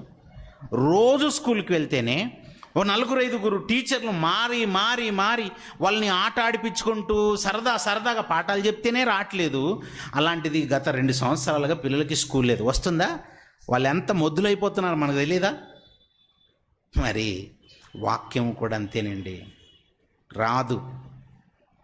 అందుకే మనిషి ఏమవుతాడంటే స్వార్థం, నా అనేటువంటి తత్వం వచ్చేస్తుంది. అన్నిట్లో ఇదే ఉంటుందండి. ఈ నా అనేటువంటి తత్వం రావటం వల్ల మనిషి ఏమవుతాడు తెలుసా? క్రూరుడవుతాడండి, క్రూరత్వం వచ్చేస్తుందండి.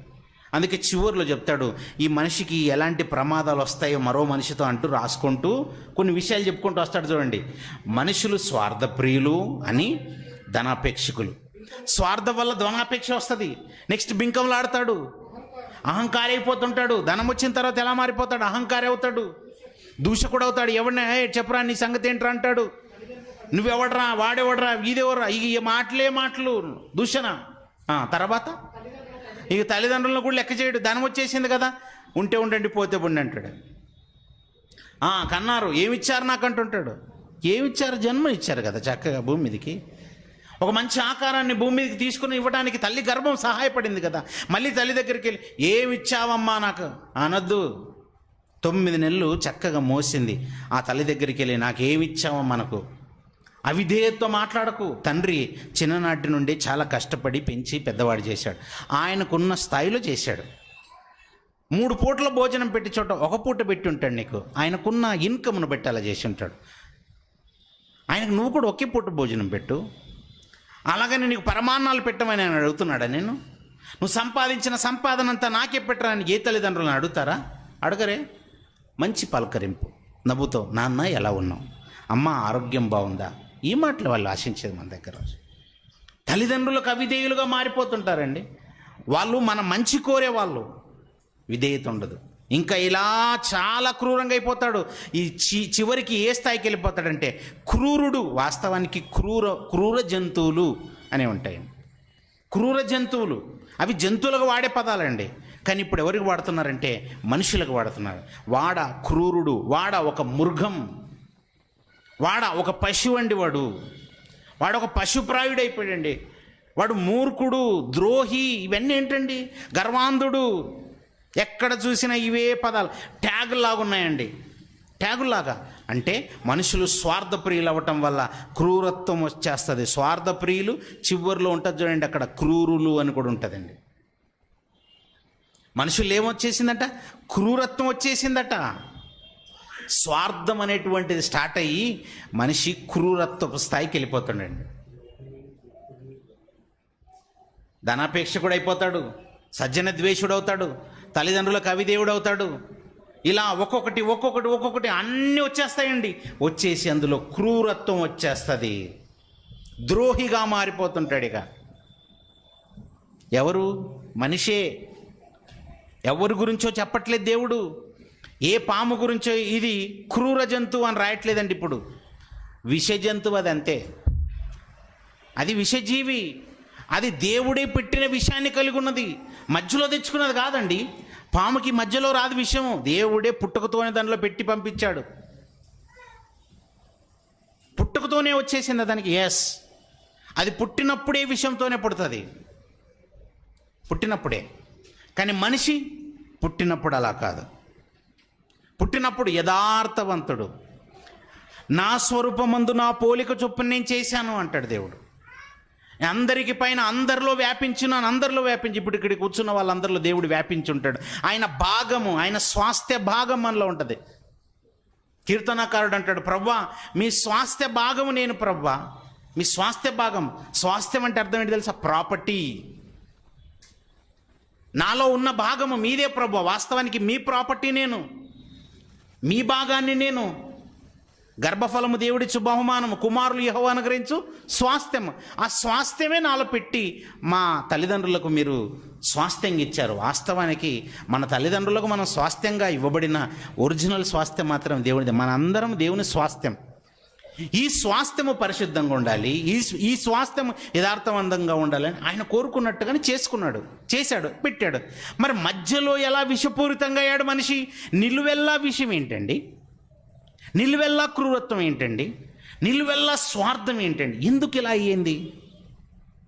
దేవుడు పెట్టనిది మనిషిలోనికి ఎలా వచ్చేస్తుంది? ఇది తెలుసుకోవటమే ఈ భూమి మీద మనకు పరీక్ష కాలం అండి. ఇవి తెలుసుకోవాలి. తెలుసుకోకుండా నేను బాగానే ఉన్నాను అనుకోకండి, మోసపోతాం మనం. ఖచ్చితంగా ఎప్పటికప్పుడు సమస్తాన్ని పరీక్షించి మేలైన దాన్ని చేపడుతూనే ఉండాలండి. మనం అనుకుంటాం లేదండి అందరిలా కాదండి, ఈయన చాలా మంచోడండి. అది నువ్వు సర్టిఫై చేస్తున్నావు, మనం సర్టిఫై చేస్తాం. ఏంటి ఈ అమ్మాయి అలాంటిది కాదండి, అందరిలాంటిది కాదండి. చాలామంది భార్యలు భర్తలతో చెప్పే మాట, నేను అందరు స్త్రీలు లాంటి దాన్ని కాదు. మరి నువ్వెవరు? నీకేమైనా 10-15 కళ్ళు ఉన్నాయా? ఓ 10-15 కాళ్ళు ఏమన్నా ఉన్నాయా? అందరిలాగే నీకో 2 కళ్ళు, 2 కాళ్ళు. భర్త కూడా అంటాడు, నేను అందరు పురుషులు లాంటివన్నీ కాదు. మరి నీకేమున్నాయి? 10-15 చేతులు ఉన్నాయి ఏంటి? ఇలా అందరిలాగే ఉన్నావు నువ్వు. అందరు తప్పు చేస్తున్నట్టుగా నువ్వు తప్పు చేస్తుంటావు, కానీ దాన్ని కప్పిపుచ్చుకోవడం, నేను అందరు భర్తలు లాంటి వాడిని కాదమ్మో అంటుంటాడు. నేను అందరి భార్యలు లాంటి దాన్ని కానయ్యో అని ఏదో మొత్తం మీద వెండిపూత పోస్తున్నావు మట్టికుండకి. లోపల మట్టికుండ కానీ పోస్తున్నది వెండిపూత. మాటలు ఎలా ఉంటాయండి? చాలా తీపిగా ఉంటాయండి. కుటుంబాల్లో పరిస్థితులు ఇలాగే ఉంటాయండి. ఇది మనం ఎవరినో మోసం చేయడానికి చేస్తున్నది అనుకుంటున్నాం, కానీ మనల్ని మనం మోసం చేసుకుంటున్నది. వీడు స్నేహితుడండి, వీడు నా చాలా మంచి స్నేహితుడండి, అదిగో ఈయన నా ముఖ్య స్నేహితుడండి అంటాం. బాబు దేవుడు చెప్పాడు, no close friend, no thick friend, అసలు లేనే లేదు. ఆ భాషే తప్పు అంటాడు. మీకా గ్రంథం చూడండి, మీకా గ్రంథము 7వ అధ్యాయము 5వ వచనం. మీకా గ్రంథము 7వ అధ్యాయము 5వ వచనాన్ని చూస్తే, స్నేహితుని యందు నమ్మొద్దు, నమ్మిక ఉంచవద్దు. స్నేహితుని యందు నమ్మిక ఉంచవద్దు. నెక్స్ట్ ముఖ్య స్నేహితుడు అంటావు చూసారా, చాలా క్లోజ్ ఫ్రెండ్ అంటున్నావు చూసారా, very very very very important friend అండి. వీడు చాలా ఇంపార్టెంట్ అండి నా లైఫ్లో, వీడు చాలా ముఖ్యమైన వాడండి అని నువ్వు అంటున్నావు చూసారా. ఆయన్ని కూడా పక్కనెట్టేశాడట దేవుడు. ఆయన కూడా పక్కనెట్టేశాడట. పక్కనెట్టి ముఖ్య స్నేహితుని నమ్ముకోనొద్దు, అస్సలు నమ్మొద్దు అంటున్నాడు. స్నేహితుని నమ్మొద్దు, ముఖ్య స్నేహితుని నమ్మొద్దు. అంటే స్నేహితులు ఉంటారు, ముఖ్య స్నేహితులు అంటారు, ఇద్దరిని నమ్మొద్దు అన్నాడు. నెక్స్ట్, నీ కౌగిటిలో పడుకొని ఉన్న దాని ఎదుట నీ పెదవుల ద్వారమునకు కాపు పెట్టుము. కౌగిట్లో పడుకున్న దాని ఎదుట కూడా చాలా జాగ్రత్త బాబు, చాలా ప్రమాదం ఉంది, కాటు వేస్తుంది అంటున్నాడు. వేసింది ఆ కాటు ఎవరికైనా అంటే, సంసోను కాటు వేసింది ఎవరు? కవిగిట్లో పడుకోబెట్టుకొని లాలన చేస్తుందట. కవిగిట్లో పడుకోబెట్టుకొని లాలన చేస్తుందటండి. ఆ లాలనలో ఇంకా సంసోను అలా మునిగిపోయాడంతే. అది లాలన అనుకున్నాడు, కానీ ఆమె కాటు వేయబోతుందన్న విషయం సంసోనుకు తెలియదండి. మాటల చేత విసిగిపోయాడట. మాటల చేత విసిగిపోయి ఇంకా చస్తే బాగుండు అనుకుని ఇక వదిలేశాడు. ప్రాణమును తెగి విసిగిపోయి ప్రాణం పోయినా పర్లేదని చెప్పేశాడట. ప్రాణము విసిగించేస్తారనమాట. ఏంటి, ప్రాణాన్ని అలా విసిగించకండి. ఒకరి చావుకు మనం కారణం అవ్వకూడదు, అది చాలా ప్రమాదం. అంటే నీ నోటి మాటే విషపూరితం అవుతుందన్నమాట. అది స్త్రీలైనా పురుషులైనా. నీ స్నేహితులు నమ్మొద్దు అంటున్నాడు, ముఖ్య స్నేహితులు మరి ఎవరు నమ్మాలంటే యెహోవాను నమ్ముకొనట మేలు. రాజులు నమ్ముకొనుట కంటే, అధికారులు నమ్ముకొనుట కంటే ఎవరిని ఆశ్రయించటం మేలు? దేవుని నమ్ముకోండి, దేవుని నమ్ముకొనుట మనకు మేలు అంటాడు. కీర్తనల గ్రంథం 118వ అధ్యాయం 8వ వచనం చూడండి. కీర్తనల గ్రంథం 118వ అధ్యాయం 8వ వచనంలో, మనుషులను నమ్ముకొనుట కంటే యెహోవాను ఆశ్రయించుట మేలు. అదే ఒకవేళ స్నేహితుని ఆశ్రయిస్తే మేలు లేదనమాట, వాళ్ళని నమ్ముకుంటే మేలు లేదనమాట. అందుకే స్నేహితులు నమ్మకండి, ముఖ్య స్నేహితులు నమ్మకండి. మరి ఎవరు నమ్మాలి? దేవుని నమ్మండి అంటాడు. దేవుని నమ్మండి. పోనీ స్నేహితులు అంటే దూరపు ఎక్కడో దూరం వాళ్ళు కదండి, సరే వాళ్ళు నమ్మనిలేండి. మరి నా సహోదరులు ఉంటారు కదండి, నా రక్త సంబంధికులు ఉంటారు కదండి, నా బంధుమిత్రులు ఉంటారు కదండి, నేను అక్కడే పుట్టి పెరిగాను కదండి, నా సొంత ఊరు కదండి. నా సొంత అన్న దగ్గరే నువ్వు దెబ్బ పడిపోతుంది నీకు. నా సొంత అన్నావంటే చాలు ఇంక నువ్వు దెబ్బపడుతుంది నీకు నువ్వే దెబ్బేసుకుంటున్నావు అనమాట. అందుకే ఆ భాషను మర్చిపోండి, ఇక నా సొంత అనే భాషను మర్చిపోండి. ఎవరు సొంత వారు, ఏది సొంత ఊరు అని అంటే, సొంత వారు పరలోకమందున్న దేవుడు అంతే, సొంత వారు యేసుక్రీస్తు వారు అంతే, పరిశుద్ధాత్మ దేవుడు అంతే. క్రీస్తుకు సంఘంగా కట్టబడినటువంటి, క్రీస్తును ధరించిన పరిశుద్ధాత్మ వరాన్ని కలిగినటువంటి దేవుని పిల్లలు చూసారా, వాళ్ళే సొంత వాళ్ళిక. ఈ భూమి మీద ఉన్నటువంటి వారే మన సంఘంగా కనబడుతున్న వారే సొంత వారు. అందులో కూడా క్రూరమైన తోడేళ్ళు ఉంటాయి, జాగ్రత్తగా ఉండాలి. మళ్ళీ ఎప్పటికప్పుడు సమస్తాన్ని పరీక్షిస్తుండాలి, మేలైన దాన్ని చేపట్టాలి. ఎవరి అతిథులు కాదండి ఇందులో. నీ స్నేహితుడిని నమ్మొద్దు అన్నాడంటే చాలా జాగ్రత్తగా కన్నేసి ఉండాలన్నమాట ఎప్పటికప్పుడు. నీ ముఖ్య స్నేహితులను అసలు నమ్మొద్దు అని అన్నాడు. దేవుని నమ్మాలి, వీళ్ళని నమ్మకూడదు. దేవుని నమ్మాలి, వీళ్ళని నమ్మకూడదు. దేవుని యందు నమ్మిక ఉంచండి. దేవుడు మనల్ని నమ్మేటట్టుగా. మోషేను చూశాడు దేవుడు, ఈయన నాకు నా ఇల్లంతటిలో నమ్మకమైన వాడు. అలా నిన్ను అనేటట్టుగా నమ్మాలి. అలా నమ్మండి, దేవుని నమ్మండి, మిగతా అన్ని పక్కనెట్టండి. ఫస్ట్ ప్రియారిటీ దేవుడు, తర్వాతే ఏదైనా రాసుకోండి. ఎప్పుడు మీ మైండ్లో ఒకటి రాసుకోవాలండి, దేవుడు ఫస్ట్, తర్వాతే ఎనీథింగ్. లేదు ఫస్ట్ నా కుటుంబము, తర్వాత ఏదైనా ఇక పోయినట్టే, నువ్వు డౌట్ లేదు, నరకమేనండి. కన్ఫామ్గా చెప్తున్నాను. ఫస్ట్ నువ్వు ఏది అనుకున్నా పోతామండి. ఏంటి అలా ఎందుకండి కఠినంగా చెప్తున్నారు అంటున్నారా? ఇది కఠినం కాదండి, ఇది కఠినం కాదు, ఉన్నదే చెప్తున్నాను. అది మీకు కఠినంగా అనిపిస్తే ఇంక నేనేం చేయలేను. కఠినంగా అనిపిస్తుంది, దేవుని మాట కఠినంగానే ఉంటుందండి, పొడిచినట్టుగా ఉంటుందండి దేవుని మాట, పొడవబడాలి కూడా. ఫస్ట్ ప్రియారిటీ దేవుడు. మీ జీవితంలో మొట్టమొదటి స్థానం ఎవరికి ఇస్తున్నారో మీరే చెక్ చేసుకోండి దయచేసి. ఉద్యోగానికి ఫస్ట్ ప్రియారిటీ ఇచ్చేవాళ్ళు ఉంటారు, భార్యకి ఫస్ట్ ప్రియారిటీ అని, భర్తకి ఫస్ట్ ప్రియారిటీ అని, కుటుంబ సభ్యులు సరే ఇప్పటివరకు ఇచ్చున్నారే, వాళ్ళంతా తర్వాత. అలాగే నేను వాళ్ళకి ప్రియారిటీ ఇవ్వకూడదు అనట్లేదు, మళ్ళీ అర్థం చేసుకోండి జాగ్రత్తగా. దేవుడు ఫస్ట్, తర్వాత ఎవరైనా. ఫస్ట్ దేవుడు, మీ ఆలోచనలో దేవుడు ఫస్ట్, తర్వాత ఎవరైనా. మీ హృదయంలో ఫస్ట్ దేవుడు, తర్వాత ఎవరైనా. మీ మనసులో ఫస్ట్ దేవుడు, తర్వాత ఎవరైనా. మీ పూర్ణ హృదయంతో అంటాడు. అందుకే మీ పూర్ణ మనసుతో, మీ పూర్ణ ఆత్మతో, అన్ని పూర్ణ అంటున్నాడంటే దేవుడు లేనిది ఏది పూర్ణం అవ్వదు. ఎందుకంటే దేవుడు పరిపూర్ణుడు గనక. ఆ పరిపూర్ణమైన ఆయన ఫస్ట్ ఉన్నాడు అనుకోండి, ఇంక నీ జీవితం పూర్ణంగా ఉంటుంది, సంపూర్ణమైన జీవితం. సంపూర్ణంగా నువ్వు ఆరాధిస్తున్నట్టు. ఫస్ట్ ఆయనను పెట్టండి, తర్వాత ఇంకెవరైనా. నమ్మొద్దని అన్నాడు అంటే ఏదో ఉండుంటుందండి. దేవుడు నమ్మొద్దురా అని అన్నాడంటే ఏం లేకుండా అయితే చెప్పడు, ఖచ్చితంగా ఏదో ఉండుంటుంది. మన గురించి ఏదో దేవుడు చెప్పాలనుకుని ఉంటుంటాడు, మనకేదో హెల్ప్ చేయాలని చూస్తున్నాడు అనమాట. బాబు వాడిని నమ్మొద్దు, వీని నమ్మొద్దు అని మన తల్లిదండ్రులు చెప్తున్నప్పుడు మనం పట్టించుకోం. దెబ్బతిన్న తర్వాత వెళ్ళి అయ్యో మా అమ్మ నాన్న ఫస్టే చెప్పారు కదా అనుకుంటుంటాం. దేవుడు కూడా మనకు తండ్రి కదా, అందుకే ముందే చెప్తున్నాడు. రెండో భాగం చెప్తూ 6వ వచనం నుండి, కుమారుడు తండ్రిని నిర్లక్ష్య పెట్టుచున్నాడు, కుమార్తె తల్లి మీదికి, కోడలు అత్త మీదికి లేచెదరు, ఎవరి ఇంటి వారు వారికే విరోధులు. ఏం జరగట్లేవా ఇవన్నీ? ఇక్కడ రాయబడినవి ఈ రోజుల్లో జరుగుతున్నాయి, జరగట్లేదా? ఖచ్చితంగా జరుగుతున్నాయి. కనుక దేవుడు చెప్పాడు జాగ్రత్త, ఇవన్నీ ప్రమాదమే అని అంటున్నాడు. ఇలాంటి వాటి విషయంలో మీరు జాగ్రత్తగా ఉండండి. కుమారుడు తండ్రిని నిర్లక్ష్య పెడతాడు, అలాగని కుమార్తె ఏమైనా మంచిది అనుకుంటున్నారా? కుమార్తె తల్లి మీదికి, ఆ తర్వాత కోడలు అత్త మీదికి లేస్తుంది. ఎవరి ఇంటి వారు వారికే విరోధులయ్యా. అందుకే మీరు జాగ్రత్త. ఎప్పుడు విరోధులు? వాళ్ళు వాక్యం తెలుసుకొని ఆత్మీయంగా ఎదుగుతున్న వాళ్ళు కాదు. వాళ్ళ గురించి చెప్పట్లేదు ఇది.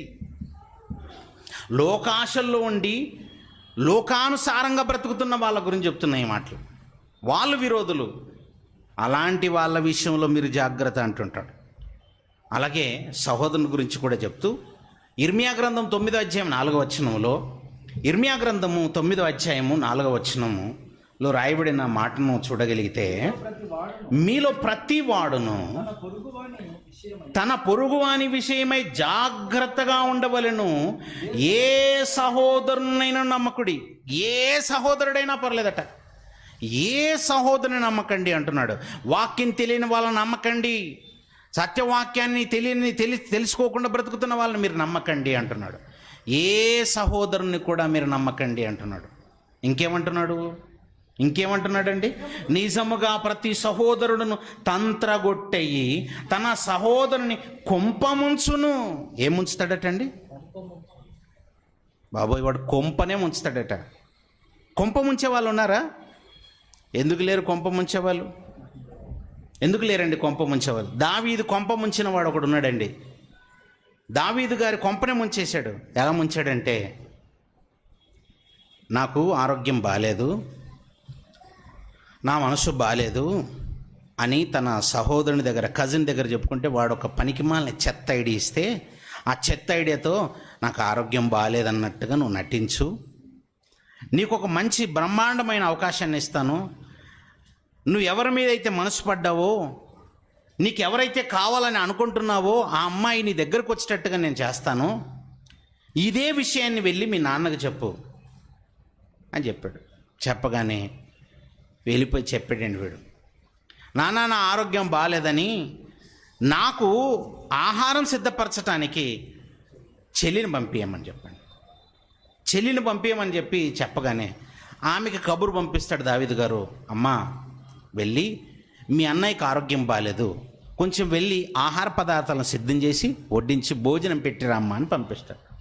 తండ్రే దావీదు గారే పంపించారు. పంపించిన తర్వాత వెళ్ళిందండి ఆమె. వెళ్ళి ఆహారం సిద్ధం చేసింది. చక్కగా అన్నయ్యకి భోజనం పెడదామని చూస్తే వాడికి శరీరానికి ఆకలి తీర్చే ఆహారం తీసుకోవటం ఇష్టం లేదు, ఆమెనే అనుభవించాలనుకున్నాడండి. అంత క్రూరుడండి. చెల్లి అనేటువంటి ఆ వరసను మర్చిపోయాడనమాట. వావి వరసలు మర్చిపోతారా? ఎవరి మీదికైనా లేస్తారా? ఎవరి మీదికైనా లేస్తారు. ఎవరి మీదికైనా లేస్తారు. చూడండి, దేవుడు చెప్పిన ప్రమాదాలు ఇలా ఉంటాయి. అందుకే చెప్పాడు, ఓరే నాయన నమ్మకండి రా నాయన, నీ సహోదరుని కూడా నమ్మద్దు. సహోదరుని ఎందుకు నమ్మకూడదంటే, అమ్నోను లాంటి వాడు ఉంటాడు గనక. అమ్నోను అనేటువంటి వాడు ఏం చేశాడంటే సొంత చెల్లినే పాడు చేశాడు. పాడు చేయటమే కాకుండా ఇంకేం చేశాడు తెలుసా? ఒకసారి సమూయేలు 2వ గ్రంథము చూడండి. సమూయేలు 2వ గ్రంథము 13వ అధ్యాయము, సమూయేలు 2వ గ్రంథములో 13వ అధ్యాయము 10వ వచనం నుండి చదువుదాం. 10వ వచనం నుండి సమూయేలు 2వ గ్రంథము 13వ అధ్యాయము 10వ వచనం నుండి. అప్పుడు వారందరూ బయటికి పోయిన తర్వాత అమ్నోను, నీ చేతి వంటకము నేను భుజించినట్లు దానిని గదిలోనికి తెమ్మనగా తామారు ఏం చేసిందంటే, తాను చేసిన అప్పములు తీసుకుని గది లోపలున్న తన అన్నయ్యగు అమ్నోను నొద్దకు వచ్చెను. అతడు భుజింపవలనని ఆమె వాటిని తీసుకుని వచ్చినప్పుడు అతను ఆమెను పట్టుకొని, నా చెల్లి నాతో శయనించుమని చెప్పగా ఆమె, నా అన్నా, ఎలా అంటుందండి ఆమె? చూడండి, అన్నా నన్ను అవమానపరచకము, ఈలాగు చేయుట ఇశ్రాయేలీయులకు తగదన్నా, ఇట్టి జార కార్యము నీవు చేయవద్దు. అందుకే దేవుడు కొరింథీయులకు రాసిన పత్రికలు ఏమని చెప్పాడు? జారత్వమునకు దూరముగా పారిపోడు. జారత్వం చాలా ప్రమాదం కనుక. ఆ అమ్మాయి అక్కడ చిక్కుకుందండి, వలలో చిక్కుకున్నటువంటి ఒక పెట్టెలా కొట్టుకుంటుందన్నమాట. అయ్యో అన్నా అని బతిమలాడుతుందండి. కానీ జాలి లేదు దుర్మార్గునికి, జాలి లేదండి. జ్యేష్ఠ కుమారుడు తెలుసా? దావీదు తర్వాత రాజు అవ్వాల్సినటువంటి వాడు, ఇశ్రాయేలును పరిపాలించాల్సినటువంటి వాడు. అలాంటి ఒక గొప్ప ఉన్నతమైన స్థితిలో ఆయనను దేవుడు పెడితే ఈ అమ్నోను ఏం చేశాడంటే సొంత చెల్లినే పాడు చేశాడండి. వేరే తల్లికి పుట్టిన కుమార్తె అండి ఈమె. దావీదు గారికి భార్యలలో ఒక భార్యకు పుట్టినటువంటి కుమార్తె అండి. అలా పుట్టినటువంటి ఈమెను పాడు చేశాడండి. పాడు చేయటమే కాకుండా తర్వాత ఆమెను గాయపరుస్తుంటాడు. ఆ తర్వాత మాటల్లో చదువుతుంటే 13వ వచనములో, నీవును ఇశ్రాయేలులో దుర్మార్గుడవగదువు అని చెప్పి, అయితే ఇందును గురించి రాజుతో మాట్లాడన్నా, దయచేసి ఇది తప్పన్నా అంటుందండి.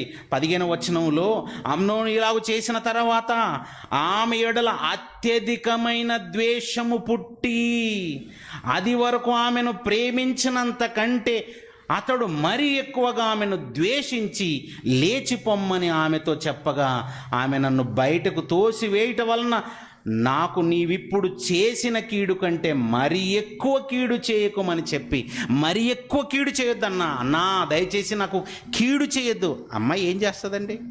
ఆడపిల్ల ఏం చేస్తుందండి?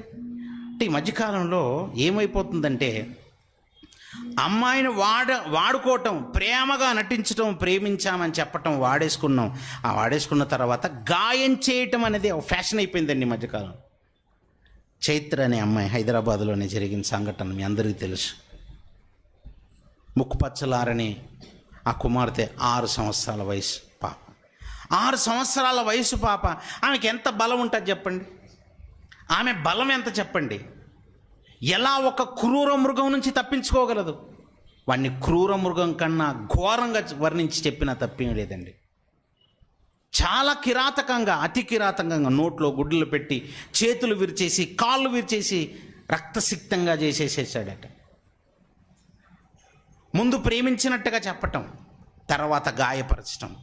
వాడుకున్న తర్వాత ద్వేషం పుట్టేస్తుంది వాళ్ళకి. ద్వేషం, పగతో రగిలిపోతుంటారు. ఇక హత్రాస్ ఘటన అలాగే జరిగిందండి యూపీలో. అమ్మాయిని అతి కిరాతకంగా పాడు చేసేసారండి. పాడు చేసిన తర్వాత ఆమెను గాయపరిస్తే ఈ వెన్నుముక్క భాగం ఉంటుంది చూసారు, అది విరిగిపోయిందండి. మొత్తం వెన్నుముక్క అంతా విరిగిపోయింది, నడుము భాగంలో విరిగిపోయింది, ఆ తల భాగంలో విరిగిపోయింది. అంటే ఆమె మెడకాయని విరిచేశారనమాట, ఆమె నడుముని విరిచేశారనమాట. అలా విరిచేసేసారు కిరాతకంగా. హాస్పిటల్ తీసుకెళ్తే హాస్పిటల్లో చావు బ్రతుకుల్లో కొట్టుమిట్టాడు, చనిపోయింది. చనిపోయిన తర్వాత ఆ పార్థివ దేహాన్ని, ఆ శవాన్ని కనీసం తల్లిదండ్రులకు కూడా ఇవ్వకుండా కాల్చి చంపేశారండి. పోలీసులే కాల్చేశారండి. తర్వాత తగలబెట్టేశారండి. సాక్ష్యాలు ఏవి దొరకకుండా చేశారు. అందరూ చూసిన సంఘటనలు ఇవన్నీ. మొత్తం మీడియా అంతా కోడే కూసింది.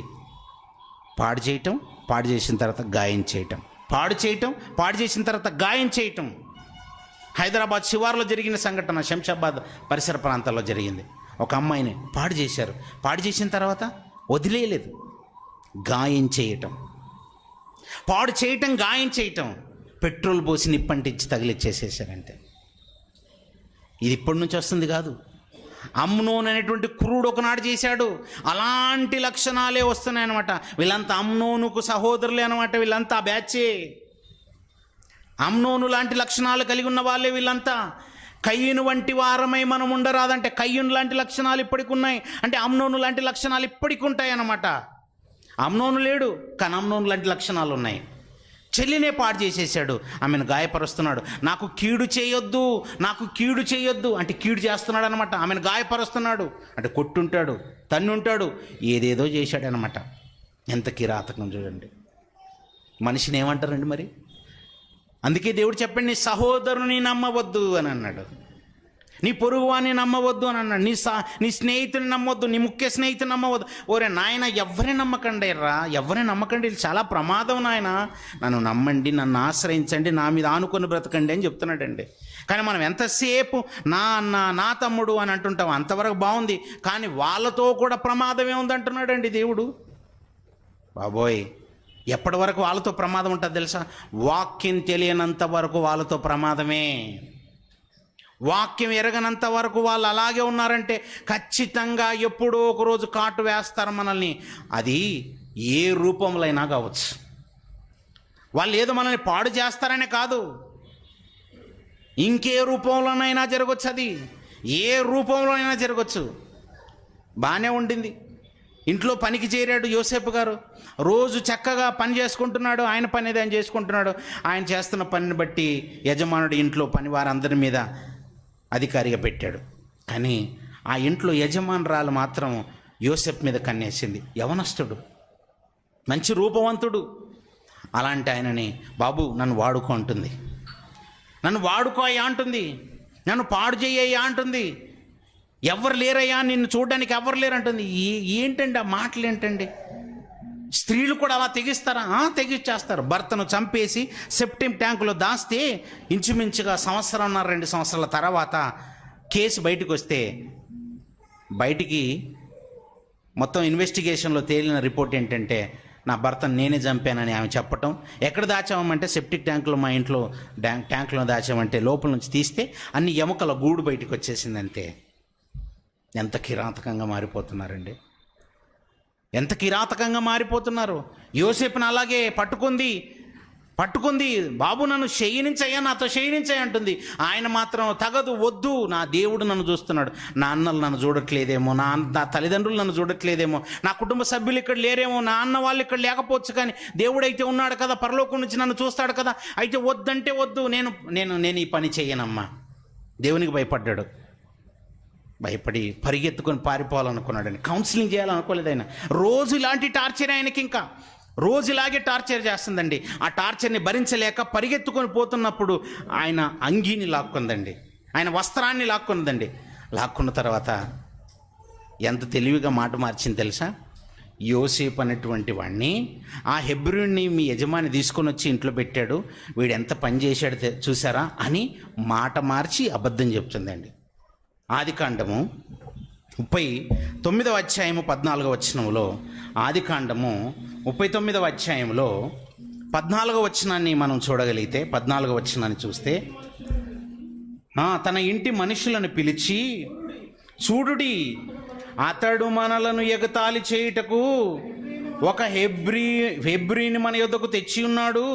నాతో శయనింపవలనని వీడు నా యొద్దకు రాగా నేను పెద్ద కేక వేసి తిని, నేను బిగ్గరగా కేక వేయుట వాడు విని నా దగ్గర తన వస్త్రము విడిచిపెట్టి తప్పించుకొని బయటకు పారిపోయినని వారితో చెప్పాను. పారిపోతున్నాడు ఎవరైనా వస్త్రం వదిలేసిపోతాడా అండి? దొరకకూడదు అనుకొని జాగ్రత్తగా వస్త్రాన్ని లాక్కొని వెళ్ళిపోవాలనుకుంటాడు. కానీ యోసేపు అలాంటి కుట్ర చేయాలన్న ఆలోచనతో లేడండి. ఆమె ఇదంతా చేస్తుంది. ఆమెకున్నటువంటి దుర్బుద్ధి చూడండి. వస్త్రాన్ని పట్టుకొని ఏం చేసిందో తెలుసా? ఇదిగో ఈ వస్త్రం ఎవరిది? పలానా యోసేపుదే. వాడే నా దగ్గరకు వచ్చాడు, వాడే నన్ను పాడు చేయబోయాడు, అందుకే వాడిని ఏం చేస్తావో నాకు తెలియదు, జైల్లో పెట్టించాను. కానీ భర్త తీసుకెళ్ళి జైల్లో పెట్టించండి, ఏం చేయనందుకు. అంటే లోకం ఎలాంటిది? తప్పు వాళ్ళే చేస్తారు, పైగా అవసరమైతే మనల్ని ఏం చేస్తారో తెలుసా? జైల్లో పెట్టిస్తారు. అందుకే దేవుడు ముందుగానే చెప్పాడు. మత్తయి సువార్త 10వ అధ్యాయము, మత్తయి సువార్త 10వ అధ్యాయంలో 17వ వచనములో, మత్తయి సువార్త 10వ అధ్యాయం 17వ వచనంలో, మనుషులను గురించి జాగ్రత్త పడుడి, వారు మిమ్మను మహాసభలకు అప్పగింతురు. ఆ రోజైతే మహాసభలు, మరి ఈ రోజైతే కోర్టులు. మహాసభలకు అప్పగింతురు, తమ సమాజ మందిరంలో మిమ్మల్ని కొరడాలతో కొట్టింతురు. ఆ రోజు సమాజ మందిరాలు, ఈ రోజైతే పోలీస్ స్టేషన్లు. అంటే పోలీస్ స్టేషన్లు పెట్టిస్తారు, కొట్టిస్తారు, తన్నిస్తారు అన్నమాట. ఇవన్నీ జరుగుతాయండి, ఇవన్నీ జరుగుతూనే ఉంటాయి. అందుకే జాగ్రత్త, వీళ్ళ విషయంలో మీరు జాగ్రత్త. ఏంటి, నిజంగా లోకంలో మనుషులు చెప్పినట్టుగానే పాముకు తలలో, తేలుకు తోకలో, అక్కడ మాత్రం ఉంటే మనిషికి నిజంగా నిలువెల్ల విషయం కదా. ఇంత విషపూరితంగా లేడా? చూపు ఉందనుకోండి మనిషి, ఆ చూపు ఏమైనా బాగుంటుందా? విషపూరితమైన చూపు. అందుకే దావీదు ఎదుగుతూ సౌలు ముందు కనబడేసరికి సౌలు చూపు ఎలా ఉందట? ఆ రోజు నుంచి విషపు చూపు. దావీదు మీద విషపు చూపు నిలిపాడట సౌలు. అంటే చూపులో విషం. పోనీ మరి నాలుక మాటలు ఏమైనా బాగున్నాయంటే, వాళ్ళు నాలుకల్ని ఎలా చేస్తారట? పాము ఎలాగైతే వాడిగల నాలుకలు కలిగి ఉంటుందో వారు కూడా అలా వాడిగల నాలుకలు కలిగి ఉంటారు అని అంటాడు. కీర్తనల గ్రంథం 140వ అధ్యాయము, కీర్తనల గ్రంథము 140వ అధ్యాయము 3వ వచనము 4వ వచనం. కీర్తనల గ్రంథము 140వ అధ్యాయము 3వ వచనము 4వ వచనం. పాము నాలుక వలె వారు తమ నాలుకలు వాడి చేదురు. పాము నాలుకను ఎలా వాడి చేస్తుంటుందండి? వాడి చేయటం అంటే ఏంటి? ఇటు సానబెట్టడం. కత్తిని నూరుతారంటారు చూసారా, కత్తిని నూరుతారు, రాయికి వేసేసి చక్కగా ఉప్పేసేసి నూరుతుంటారండి, బాగా షార్ప్ అవుతుందండి కత్తి. అంటే కత్తిని ఎలాగైతే వాడి చేస్తారో అలా నాలుకల్ని వాడి చేస్తారట. పాము చేస్తుంది అలా. పాము ఎప్పుడు చూడండి ఈ నాలుకలను బయటికి తీస్తుంటుందండి. ఇలా తెలుసా? పాముకి నాలుకలు ఉంటాయండి, అవి రెండుగా విభజింపబడి ఉంటాయి. ఇలా బయటికి లాగుతూ ఉంటుంది, ఇలా బయటికి తీస్తుంటుంది, ఇలా బయటికి తీస్తుంటుంది, మళ్ళీ లోపలికి తీస్తుంటుంది. ఇలా ఎందుకు అలా బయటికి తీస్తూ లోపలికి తీస్తుంటుంది అంటే ఎప్పటికప్పుడు వాడి చేయటం. అయితే దానికి దేవుడు పెట్టిన విధి ఏంటంటే అలా వాడి చేయటంలో ఒక మేలుంది. అదేంటంటే పాముకు చెవులు ఉండవండి. చాలామందికి తెలీదు, పాముకు చెవులు ఉంటాయి అనుకుంటుంటారు. ఏదో సన్నాయి వాడుతూ అలా చక్కగా వాదిస్తుంటే అది ఏదో పడగ తీసి మొత్తం ఆడుతుంటుంది డ్యాన్స్ అనుకొని చేసి సినిమాలో చూపిస్తారు. అదంతా సోది, తప్పది. శాస్త్రీయంగా అసలు పాముకి చెవులే ఉండవు. మరి ఆడుతుంటుంది కదంటే ఆ ముందున్నటువంటి ఆకారం కదలికలను బట్టి కదులుతుంటుంది అంతే. అది ఆకారం యొక్క కదలికలను బట్టి. మీరు ముందు సున్నాయి పోతున్నారు, ఇంకో పోతున్నారు, దానికి శబ్దం ఏమైనా పడదు. మరి ఎలా పసిగడుతుంది ఎవరైనా వస్తున్నారు పోతున్నారు? దాన్ని ఎలా పసిగడుతుంది అంటే నాలుకను బయటికి తీసి నేలను తాకుతుంటుందండి. పాము నాలుకను బయటికి తీసి నేలను తాకినప్పుడు ఆ నేలలో వైబ్రేషన్స్ని గుర్తిస్తుందండి, తరంగాలను గుర్తిస్తుంది. ఏంటి, ఇప్పుడు బయట నుంచి ఎవరైనా వస్తున్నారనుకో, వాళ్ళ కాళ్ళ చప్పుడు సవ్వడి మనకి ఎలాగైతే వినబడుతుందో దాంతోపాటు శబ్దం కూడా వస్తుంటుంది, తరంగాలు వస్తుంటాయండి. అలా మనము వినలేని తరంగాలు కొన్ని ఉంటాయి, మనం గ్రహించలేని తరంగాలు ఉంటాయి. పాము వాటిని గ్రహించగలదు. అలా గ్రహించేసి ఎప్పటికప్పుడు తన నాలుకను బయటికి తీసి చూపుతో గుర్తుపట్టేసి ఎవరో వస్తున్నారు లేదా నాకు ప్రమాదం ఉంది అన్నప్పుడు ఆ వాడిగల నాలుకను జాగ్రత్తగా వాడుకుంటూ పరిగెత్తుకొని వెళ్ళిపోతాడు. తన్ను తాను రక్షించుకోవడానికి దేవుడు దాన్ని పెట్టాడు. కానీ మనిషి ఏం చేస్తున్నాడు? పాములాగా వాడిగల నాలుకలాగా తీసి ఎప్పుడు నూరుతుంటాడు. వీడెందుకు నూరాలి? మరి నువ్వేమైనా నాలుకను తీసి నేల కంటించి శబ్దాలను గుర్తుపట్టడానికా, తరంగాలను గుర్తుపట్టడానికా? నో, కుటుంబాలని కూల్చేయడానికి. కత్తి లాంటి మాటలను, పదునైన మాటలు వదులుతుంటారు. అలాంటి మాటల చేత కుటుంబాలు కూలిపోతాయి అన్నమాట. అంత విషయమే, నిలువెల్లా విషయమే, కంటి చూపుల విషయమే, నాలుకలో విషయం ఉంది, నోటి మాటలో విషయం ఉంది, వినికిడిలో విషయమే. బయటికి వస్తున్న మాట నుంచి మొదలుకొని లోపల ఉన్నటువంటి ఆలోచనల వరకు అన్ని విషపూరితమైనది. మనసు విషపూరితమైనదే, హృదయము విషపూరితమైనది. హృదయం దేంతో నిండిపోయిందట? సమస్త కల్మషము, విర్రబిగుచున్న దృష్టత్వము. హృదయం అన్నిటికంటే ఘోరమైన వ్యాధి కలదు. అసలు నాకు వ్యాధి ఉందన్న విషయమే మర్చిపోతారు. అందులో చాలా విషయం నిండిపోయిందన్న విషయమే మర్చిపోతుంటారు. మర్చిపోయి ఖచ్చితంగా కుళ్ళు కుతంత్రాలు మత్సరంతో నిండిపోయే ఉంటాడు. చుట్టూన్న సమాజం మీద ఎప్పటికప్పుడు మనిషి ఎలా ఉంటాడంటే విషం కక్కుతూనే ఉంటాడండి. తన నడతలు విషపూరితమైనవి, చేతలు విషపూరితమైనవి, క్రియలు విషపూరితమైనవి. ఎప్పుడు చూసినా యథార్థంగా చేసే మనిషి ఉండడిక అంత స్వార్థపూరితమైనవే. అందుకే అన్నాడు నిలువెల్లా విషయమే. ఎవరండి ఇలా మార్చేసింది? పాముకు విషయం దేవుడే పెట్టాడు, అది ఓకే. తేలుకు విషయం దేవుడే పెట్టాడు, అది ఓకే. సాలిడులో విషయం దేవుడే పెట్టాడు, అది ఓకే. లోకంలో ఉన్నటువంటి జీవులన్నింటిలో విషయం దేవుడే పెట్టాడు. లేదా ప్రకృతిలో ఉన్నటువంటి పదార్థాల్లో అక్కడక్కడ విషయం ఉంది, అది దేవుడే పెట్టాడు. అదంతా మంచిది కాబట్టి పెట్టాడు. కానీ మంచి దాన్ని నువ్వేం చేస్తున్నావంటే నీ స్వార్థపూరితమైన ఆలోచనల వల్ల విషపూరితమైనవిగా మార్చేస్తున్నావు. అసలు నువ్వు విషపూరితంగా మార్చడానికి కారణమే నీవే విషపూరితమైపోయావు. మనిషే విషపూరితమైపోయాడు. ఒక బాంబును ఎందుకు తయారు చేస్తున్నాడు? బాంబును తయారు చేసి 10 మందిని చంపేయాలి, వాళ్ళందరికీ ఆ విషవాయువులు వెళ్ళి వాళ్ళు అక్కడికక్కడ చచ్చిపోవాలి, ఆ తర్వాత నేను మాత్రమే ఉండాలి నేను మాత్రమే ఉండాలన్నది స్వార్థం. అందుకే మనిషి స్వార్థప్రియుడు, విషపూరితమైపోయాడు. ఒక గన్ను తయారు చేశాడు, ఒక కత్తి తయారు చేశాడు. దాని అర్థం ఏంటి? ఇతరులను చంపాలి, నేను ఉండాలి, నేను మాత్రమే ఉండాలి, నాకు మాత్రమే ఇది కావాలి, నేను మాత్రమే అనుభవించాలన్నది ఏంటనుకుంటున్నది? ఇది స్వార్థం. ఇదే స్వార్థం అండి. ఆ స్వార్థం వల్ల మనిషి విషపూరితమైపోయాడండి. మొత్తం విషపూరితమైపోయాడు. ఆలోచనలు విషపూరితమైపోయాయి. ఏంటి, ఒక మేక ఉందనుకోండి, 2 కొమ్ములు ఉన్నాయి. ఎవరు పెట్టారు? దేవుడే పెట్టాడు. దాన్ని కాపాడుకోవడానికి పెట్టాడండి. దాన్ని కాపాడుకోవడానికి పెట్టాడు. కొన్నిట్లో కూరలు పెట్టాడు, వాటిని కాపాడుకోవడానికి, ఆహారాన్ని చీల్చుకొని తినడానికి. కొన్నిట్లో వెంట్రుకల్ని పెట్టాడు, శరీరం మీద వెంట్రుకలు వాటి స్థితులను బట్టి దేహాన్ని కాపాడుకోవడానికి పెట్టాడు. ఒక్కో దానికి ఒక రకంగా, కొన్నిటికి గిట్టలు పెట్టాడు, కొన్నిటికి గోర్లు పెట్టాడు, వాటిని అవి కాపాడుకునేటట్టుగా పెట్టాడు. వాటిలో కాపాడుకోవటానికి దేవుడు విషాన్ని పెడితే మనిషిలో పెట్టని విషయం ఎందుకు వచ్చింది? మరి మనిషిలో దేవుడు విషం పెట్టలేదు కదా, మరి ఎందుకు విషం కక్కుతున్నాడు మనిషి? మనిషిలో దేవుడు యథార్థత పెడితే యథార్థత ఎందుకు కనబడట్లేదు? మనిషిలో పరిశుద్ధత దేవుడు పెడితే పరిశుద్ధత ఎందుకు కనబడట్లేదు? పరిశుద్ధత ఉండాల్సిన చోటికి మరొకటి వచ్చేసింది అన్నమాట. విషం వచ్చేసింది, క్రూరత్వం వచ్చేసింది, ద్రోహం చేసే లక్షణాలు వచ్చేసాయి, అందరిని మోసం చేసేవాడుగా మారిపోతున్నాడు. దీని అంతటికి కారణం ఏంటంటే మనిషి అసలు తన స్థితిని మర్చిపోయాడు. నేనెవరు అన్న విషయాన్ని మర్చిపోయాడు. ఎవరు మనిషి? దేవుని కుమారుడు, అది మర్చిపోయాడు. దేవుని కుమారుడనన్న విషయాన్ని మర్చిపోయిన ప్రతి ఒక్కరు ఇలాగే ప్రవర్తిస్తారు. మళ్ళీ నేను తిరిగి దేవుడున్న లోకానికి చేరాలి అన్న విషయాన్ని మర్చిపోయిన ప్రతి ఒక్కరు అలాగే ప్రవర్తిస్తారు. ఇవన్నీ మర్చిపోయేటట్టుగా ఎవరు చేస్తున్నారంటే కాటు వేస్తున్నాడండి ఒకడు. ఆ కాటు వేస్తున్న వాడికి దేవుడు పెట్టిన పేరేంటి తెలుసా? సర్పము, ఘట సర్పము, సర్పెంటైన్ అంటాడండి. ఆ హ్యూజ్ సర్పెంటైన్, మహాఘట సర్పము అంటాడు. ఆ మహాఘట సర్పమే కాటు వేస్తుంది అనమాట. అందుకే దేవుడు చెప్పాడు, వాడు ఎవరిని మృంగుదునా అని గర్జించు సింహం వలె తిరుగుతున్నాడు. అంటే వాడు చిన్న చిన్న వాళ్ళనైతే మింగేస్తాడనమాట. కొందరిని కాటు వేస్తాడు, కొందరిని మింగేస్తాడు, కొందరిని కాటు వేస్తాడు, కొందరిని మింగేస్తాడు. ఎవరిని మృంగుదునా అని గర్జించు సింహం వలె తిరుగుతున్నాడు. సింహం మాత్రమే కాదు మింగేది, పాములు కూడా మింగుతాయి. అందుకే మీరు చూడండి, పెద్ద పెద్ద సర్పెంటైన్స్ ఉంటాయి చూసారు, అవి ఏం చేస్తాయి తెలుసా? మింగేస్తాయి.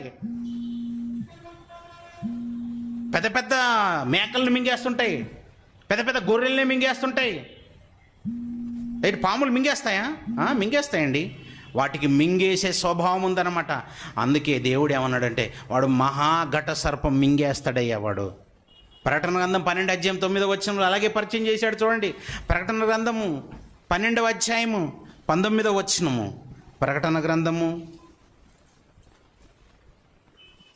ప్రకటన గ్రంథము 12:19 చూడండి.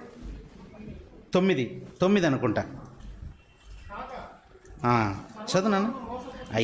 కాగా సర్వలోకమును మోసపుచ్చుచు అపవాది అనియు సాతాను అనియు పేరుగల ఆది సర్పమైన ఆ మహాఘట సర్పము. ఏంటి మహాఘట సర్పం అంటున్నాడు చూడండి. సాతాను అంటే ఎవరో కాదు, సాతాను అనగా అంటున్నాడు చూడండి. అపవాది అని వానికి పేరు, ఆ సాతాను అనే వానికి పేరు. అలాగే ఆది సర్పమైన మహాఘట సర్పం. ఆది సర్పం అని ఎందుకు అన్నాడండి? ఆది సర్పం అని ఎందుకు అన్నాడంటే స్టార్టింగ్లో పనిచేసింది ఒక ఆది సర్పం. సర్పం రూపంలో అవ్వమ్మ దగ్గరికి వెళ్ళి ఆమెను ఫస్ట్ టైం కాటు వేసింది. వాడు కాటు వేయటం అంటే ఎలా కాటు వేస్తాడు? మాట చేత కాటు వేస్తాడు.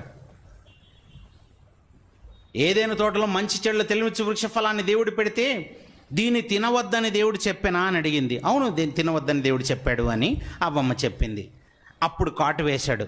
కానే కాదు, తింటే ఏమవ్వదు మీకు, అసలు తింటే చచ్చిపోతారని మీ దేవుడు చెప్పాడు. అలాంటిది ఏం జరగదు, మీరు తింటే చావనే చావరు, దేవుడేమో చస్తారు అని చెప్పాడు. నేను చెప్తున్నాను, మీరు చావనే చావరు, చాలు అంతే. కొత్త తీరేం తీసుకురాడండి దెయ్యం, తెలుసా మీకు?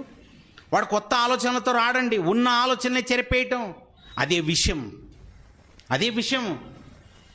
సైనైడ్ అన్నది ప్రకృతిలో పుట్టట్లేదు, మనిషి తయారు చేస్తున్నాడు. వాటిని వీటిని కలిపి తయారు చేస్తున్నాడు. కలిపి తయారు చేయటం వల్ల విషం అవుతుంది. కలిపి తయారు చేయటం వల్ల విషం అవుతుంది. విషపూరితంగా మార్చేస్తున్నాడు. ఆ విషాన్ని మెల్లిగా ఎక్కించేశాడు. అంటే చెవులో నుంచి ఎక్కించాడు అనమాట మెల్లిగలా. ఆ చెవులో నుంచి అలా వెళ్ళిపోయింది, మనసుకు తగిలింది. అవును కదా, ఒకసారి తిని చూస్తే నేను చావనట కదా, తింటే కదా తెలిసేది చస్తానో లేదో, తింటే కదా తెలిసేది. తిన్నింది, చచ్చింది. దేవుడు చెప్పిన మాట అమలైపోయింది వాళ్ళ మీద. ఇంకా విషం. అందుకే వాడు ఆది సర్పము. వాడు కాటు వేస్తాడు. అందుకే 3వ అధ్యాయంలో 15వ వచనంలో ఆదికాండంలో వాడు ఏం చేస్తాడని చెప్పాడు తెలుసా దేవుడు? ఆదికాండం 3వ అధ్యాయం 15వ వచనంలో, మరియు నీకును స్త్రీకిని నీ సంతానమునకును ఆమె సంతానమునకును వైరము కలుగజేసేదను. అది అన్న దగ్గర ఆయన అని ఉంటుంది చూడండి పుట్టినోట్లో. ఆయన నిన్ను తల మీద కొట్టును, నీవు దానిని మడిమ మీద కొట్టుదు. దానిని కొడతావా, ఆయనను కొడతావా? ఆయనను కాదు, ఆయనను కొట్టవు నువ్వు. ఎందుకంటే ఆయన ఎవరు? ఆయన చాలా మోస్ట్ పవర్ఫుల్. ఆయన మాత్రం నీ తల మీద తొక్కేస్తుంటాడు. ఆయన ఎవరో తెలుసా? యేసుక్రీస్తు వారండి. యేసుక్రీస్తు వారి గురించి రాయబడిన ప్రవచనం, అలా స్త్రీ సంతానంలోంచి వస్తాడు ఒక ఆయన. ఆ స్త్రీ సంతానంలోంచి వచ్చినటువంటి ఆయన ఏం చేస్తాడు తెలుసా? నీ తల మీద తొక్కేస్తాడు, నిన్ను చిత్తు చేస్తాడు, కొన ఊపిరితో నిన్ను వదిలేస్తాడు. ఆయన కొన ఊపిరితో వదిలివేయబడతావు నువ్వు, కానీ నువ్వు మాత్రం వదలవు. ఆమె సంతానం ఉంది చూసారా, ఆమె ఉంది చూసారా? ఆమె అంటే ఎవరు? స్త్రీ, అవ్వమ్మ. ఆమె సంతానమును మాత్రం నువ్వేం చేస్తావు తెలుసా? మడిమ మీద కొడతావు. ఏంటి మడిమ మీద ఎందుకు కొట్టాలండి? మీరు చూసారా, పాము ఎప్పుడు కాటు వేయటం మడిమ మీద కాటు వేస్తుంది తెలుసా? ఎందుకు మడిమ మీద కాటు వేస్తుంది తెలుసా? మడిమ మీద కాటు వేస్తే మొత్తం శరీరం యొక్క బ్యాలెన్స్ అవుట్ అయిపోతుంది అంతే. కాలు మీద కాటు వేస్తే మొత్తం బ్యాలెన్స్ అవుట్ అయి పడిపోతావు. అంటే నిన్ను కూల్చేయటమే వాడి లక్ష్యం. అందుకే మడిమ మీద కొడతాడని చెప్పాడు దేవుడు. కొట్టాడండి చాలామందికి. మడిమ మీద కాదు, నడినెత్తి నుండి అరికాల వరకు కొట్టుకుంటూ పోతే ఆడు ఎన్ని కాటు వేశాడో కూడా తెలియదు చాలామందికి. వాని మాయలోనే ఉండిపోతారు. వాడు మింగేస్తాడు. మింగేసిన తర్వాత ఎలా ఉంటుందంటే చిమ్మ చీకటి ఏం కనబడదనమాట మింగేసిన తర్వాత. యోనాని మత్స్యం మింగేసింది. యోనాకేమైనా తెలుస్తుందా? ఓహో ఇదే ఊరు తెలియట్లేదు, ఏం అర్థం కావట్లేదు. తలకంత నాచుందట ఆయనకి. అంటున్నాడు, ప్రభువా గాఢాంధకారంలో ఉన్నట్టుగా ఉన్నాను నేను, ఈ సముద్ర గర్భంలో ఉన్నాను ప్రభువా, ఏదో పాతాళంలో ఉన్నట్టుగా ఉంది. పాతాళం ఎలా ఉంటుంది? చీకటి. అలా ఉంది ప్రభువా పరిస్థితి. ఎక్కడున్నానో అర్థం కావట్లేదు, ఏంటో నా పరిస్థితి నాకే అర్థం కావట్లేదు. అంటే సాతాను మింగేసిన వాళ్ళ పరిస్థితి ఎలా ఉంటుందంటే వాళ్ళు ఏం చేస్తున్నారో వాళ్ళకే తెలియదు, ఎలాంటి క్రియలు చేస్తున్నారో వాళ్ళకి తెలియదు. అసలు 6 సంవత్సరాల పాపన, 10 ఏళ్ల పాపన, 20 ఏళ్ళ, 30 ఏళ్ళ, 60 ఏళ్ళ అసలు ఏవి కనబడవన్నమాట. కళ్ళు మూసుకుపోయి అంటుంటారు చూసారా, అది సంగతి. అందుకే వాడు ఏం చేస్తాడో తెలియదు. చేసిన తర్వాత ఏం చేయాలో అర్థం కాక చస్తే బెటర్ అనుకుంటాడు, అందుకే చచ్చిపోతాడండి. ఎవరు కాటు వేసారనుకున్నావు? దయ్యం. వాడు కాటు వేస్తే ఎలా ఉంటుందంటే చచ్చేంత వరకు వదలడండి. చచ్చిన తర్వాత వదిలేస్తాడంతే. చచ్చిన తర్వాత ఇంకా ఫ్రీ అయిపోతాడు. అమ్మయ్య నా పని అయిపోయింది. అందుకే చాలామంది చూడండి, చస్తే పని అయిపోతుంది అనుకుంటారు, దయ్యం పని అయిపోతుంది అక్కడ. నీ మీదకి దాడి ఏముండదు, వెళ్ళిపోయావు, పాతాళలోకానికి వెళ్ళిపోతావు, చీకటిలోనికి వెళ్ళిపోతావు. అలా చీకటిమయంగా మన బ్రతుకులను మార్చటానికే వేస్తుంటాడండి కాటు. కానీ ఇప్పటికీ బ్రతుకున్నామంటే ఈ మాటలు దేవుడు మనకు వినిపిస్తున్నాడండి. దాని అర్థం ఏంటి తెలుసా? ఈ విచిత్ర విశ్వములో విషజీవిగా నీవైపోయావు గనక కొంచెం ఆ విషయాన్ని ఏదో బయటికి తీసేసుకొని జాగ్రత్తగా ఉండు నాయనా. అంధకారంలోనికి నీ బ్రతుకు జారిపోకుండా ముందే జాగ్రత్త పడు నాయనా అని చెప్పిస్తున్నాడు దేవుడు. నేను నిన్ను అలా చేయలేదర్రా, నిలువెల్ల విషయం నీలో ఉండలేదర్రా, అలా పెట్టలేదయ్యా. నా స్వరూపమందు నా పోలిక చొప్పున చేశాను. స్వయాన మీరు నా పిల్లలు ఇలా మారిపోతారేంటర్రా? నీ కోరికలు ఉన్నాయా? నీ కోరికలు ఉన్నాయని నాకు తెలీదా? నీకు కోరికలు ఉన్నాయని నాకు తెలీదా?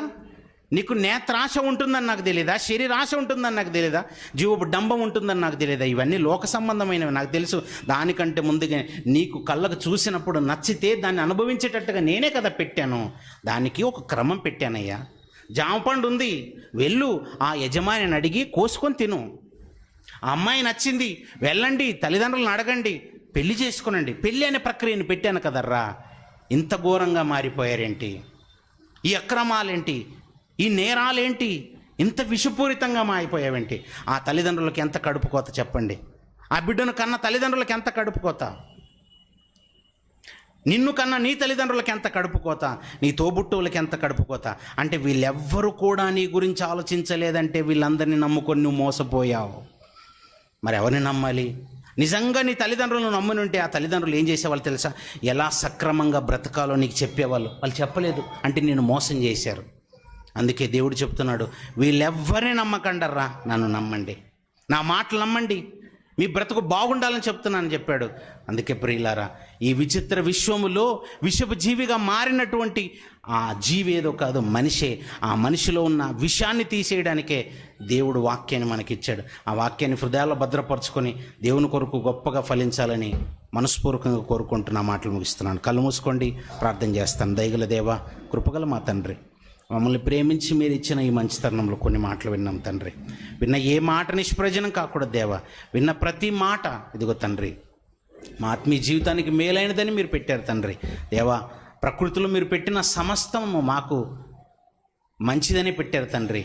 దేవా, మీరు పెట్టిన ప్రతి దానితో మా ఆరోగ్యం బాగుండాలని పెట్టారు. మేము మీ కొరకు గొప్పగా బ్రతకాలని పెట్టారు. కానీ మనిషి అక్రమమైన మార్గంలోనికి వెళ్ళిపోయి విషపూరితంగా మారిపోయాడు తండ్రి. అలా మారిన మనిషిని మళ్ళీ మీ వైపుకు మళ్ళించుకోవడానికి మీరు మా వాక్యాన్ని ఇచ్చారు. విన్న ఈ వాక్యం ద్వారా మీ పిల్లలు మీ కొరకు ఫలాలు తెచ్చేవారుగా ఉన్నట్లు కృపచూపమని యేసుక్రీస్తు వారి పరిశుద్ధమైన నామంలో ఈ ప్రార్థన మీకు సమర్పిస్తూ అడిగి వేడుకొంచున్నాం పరమ తండ్రి. ఆమేన్. మీ అందరికీ వందనములండి.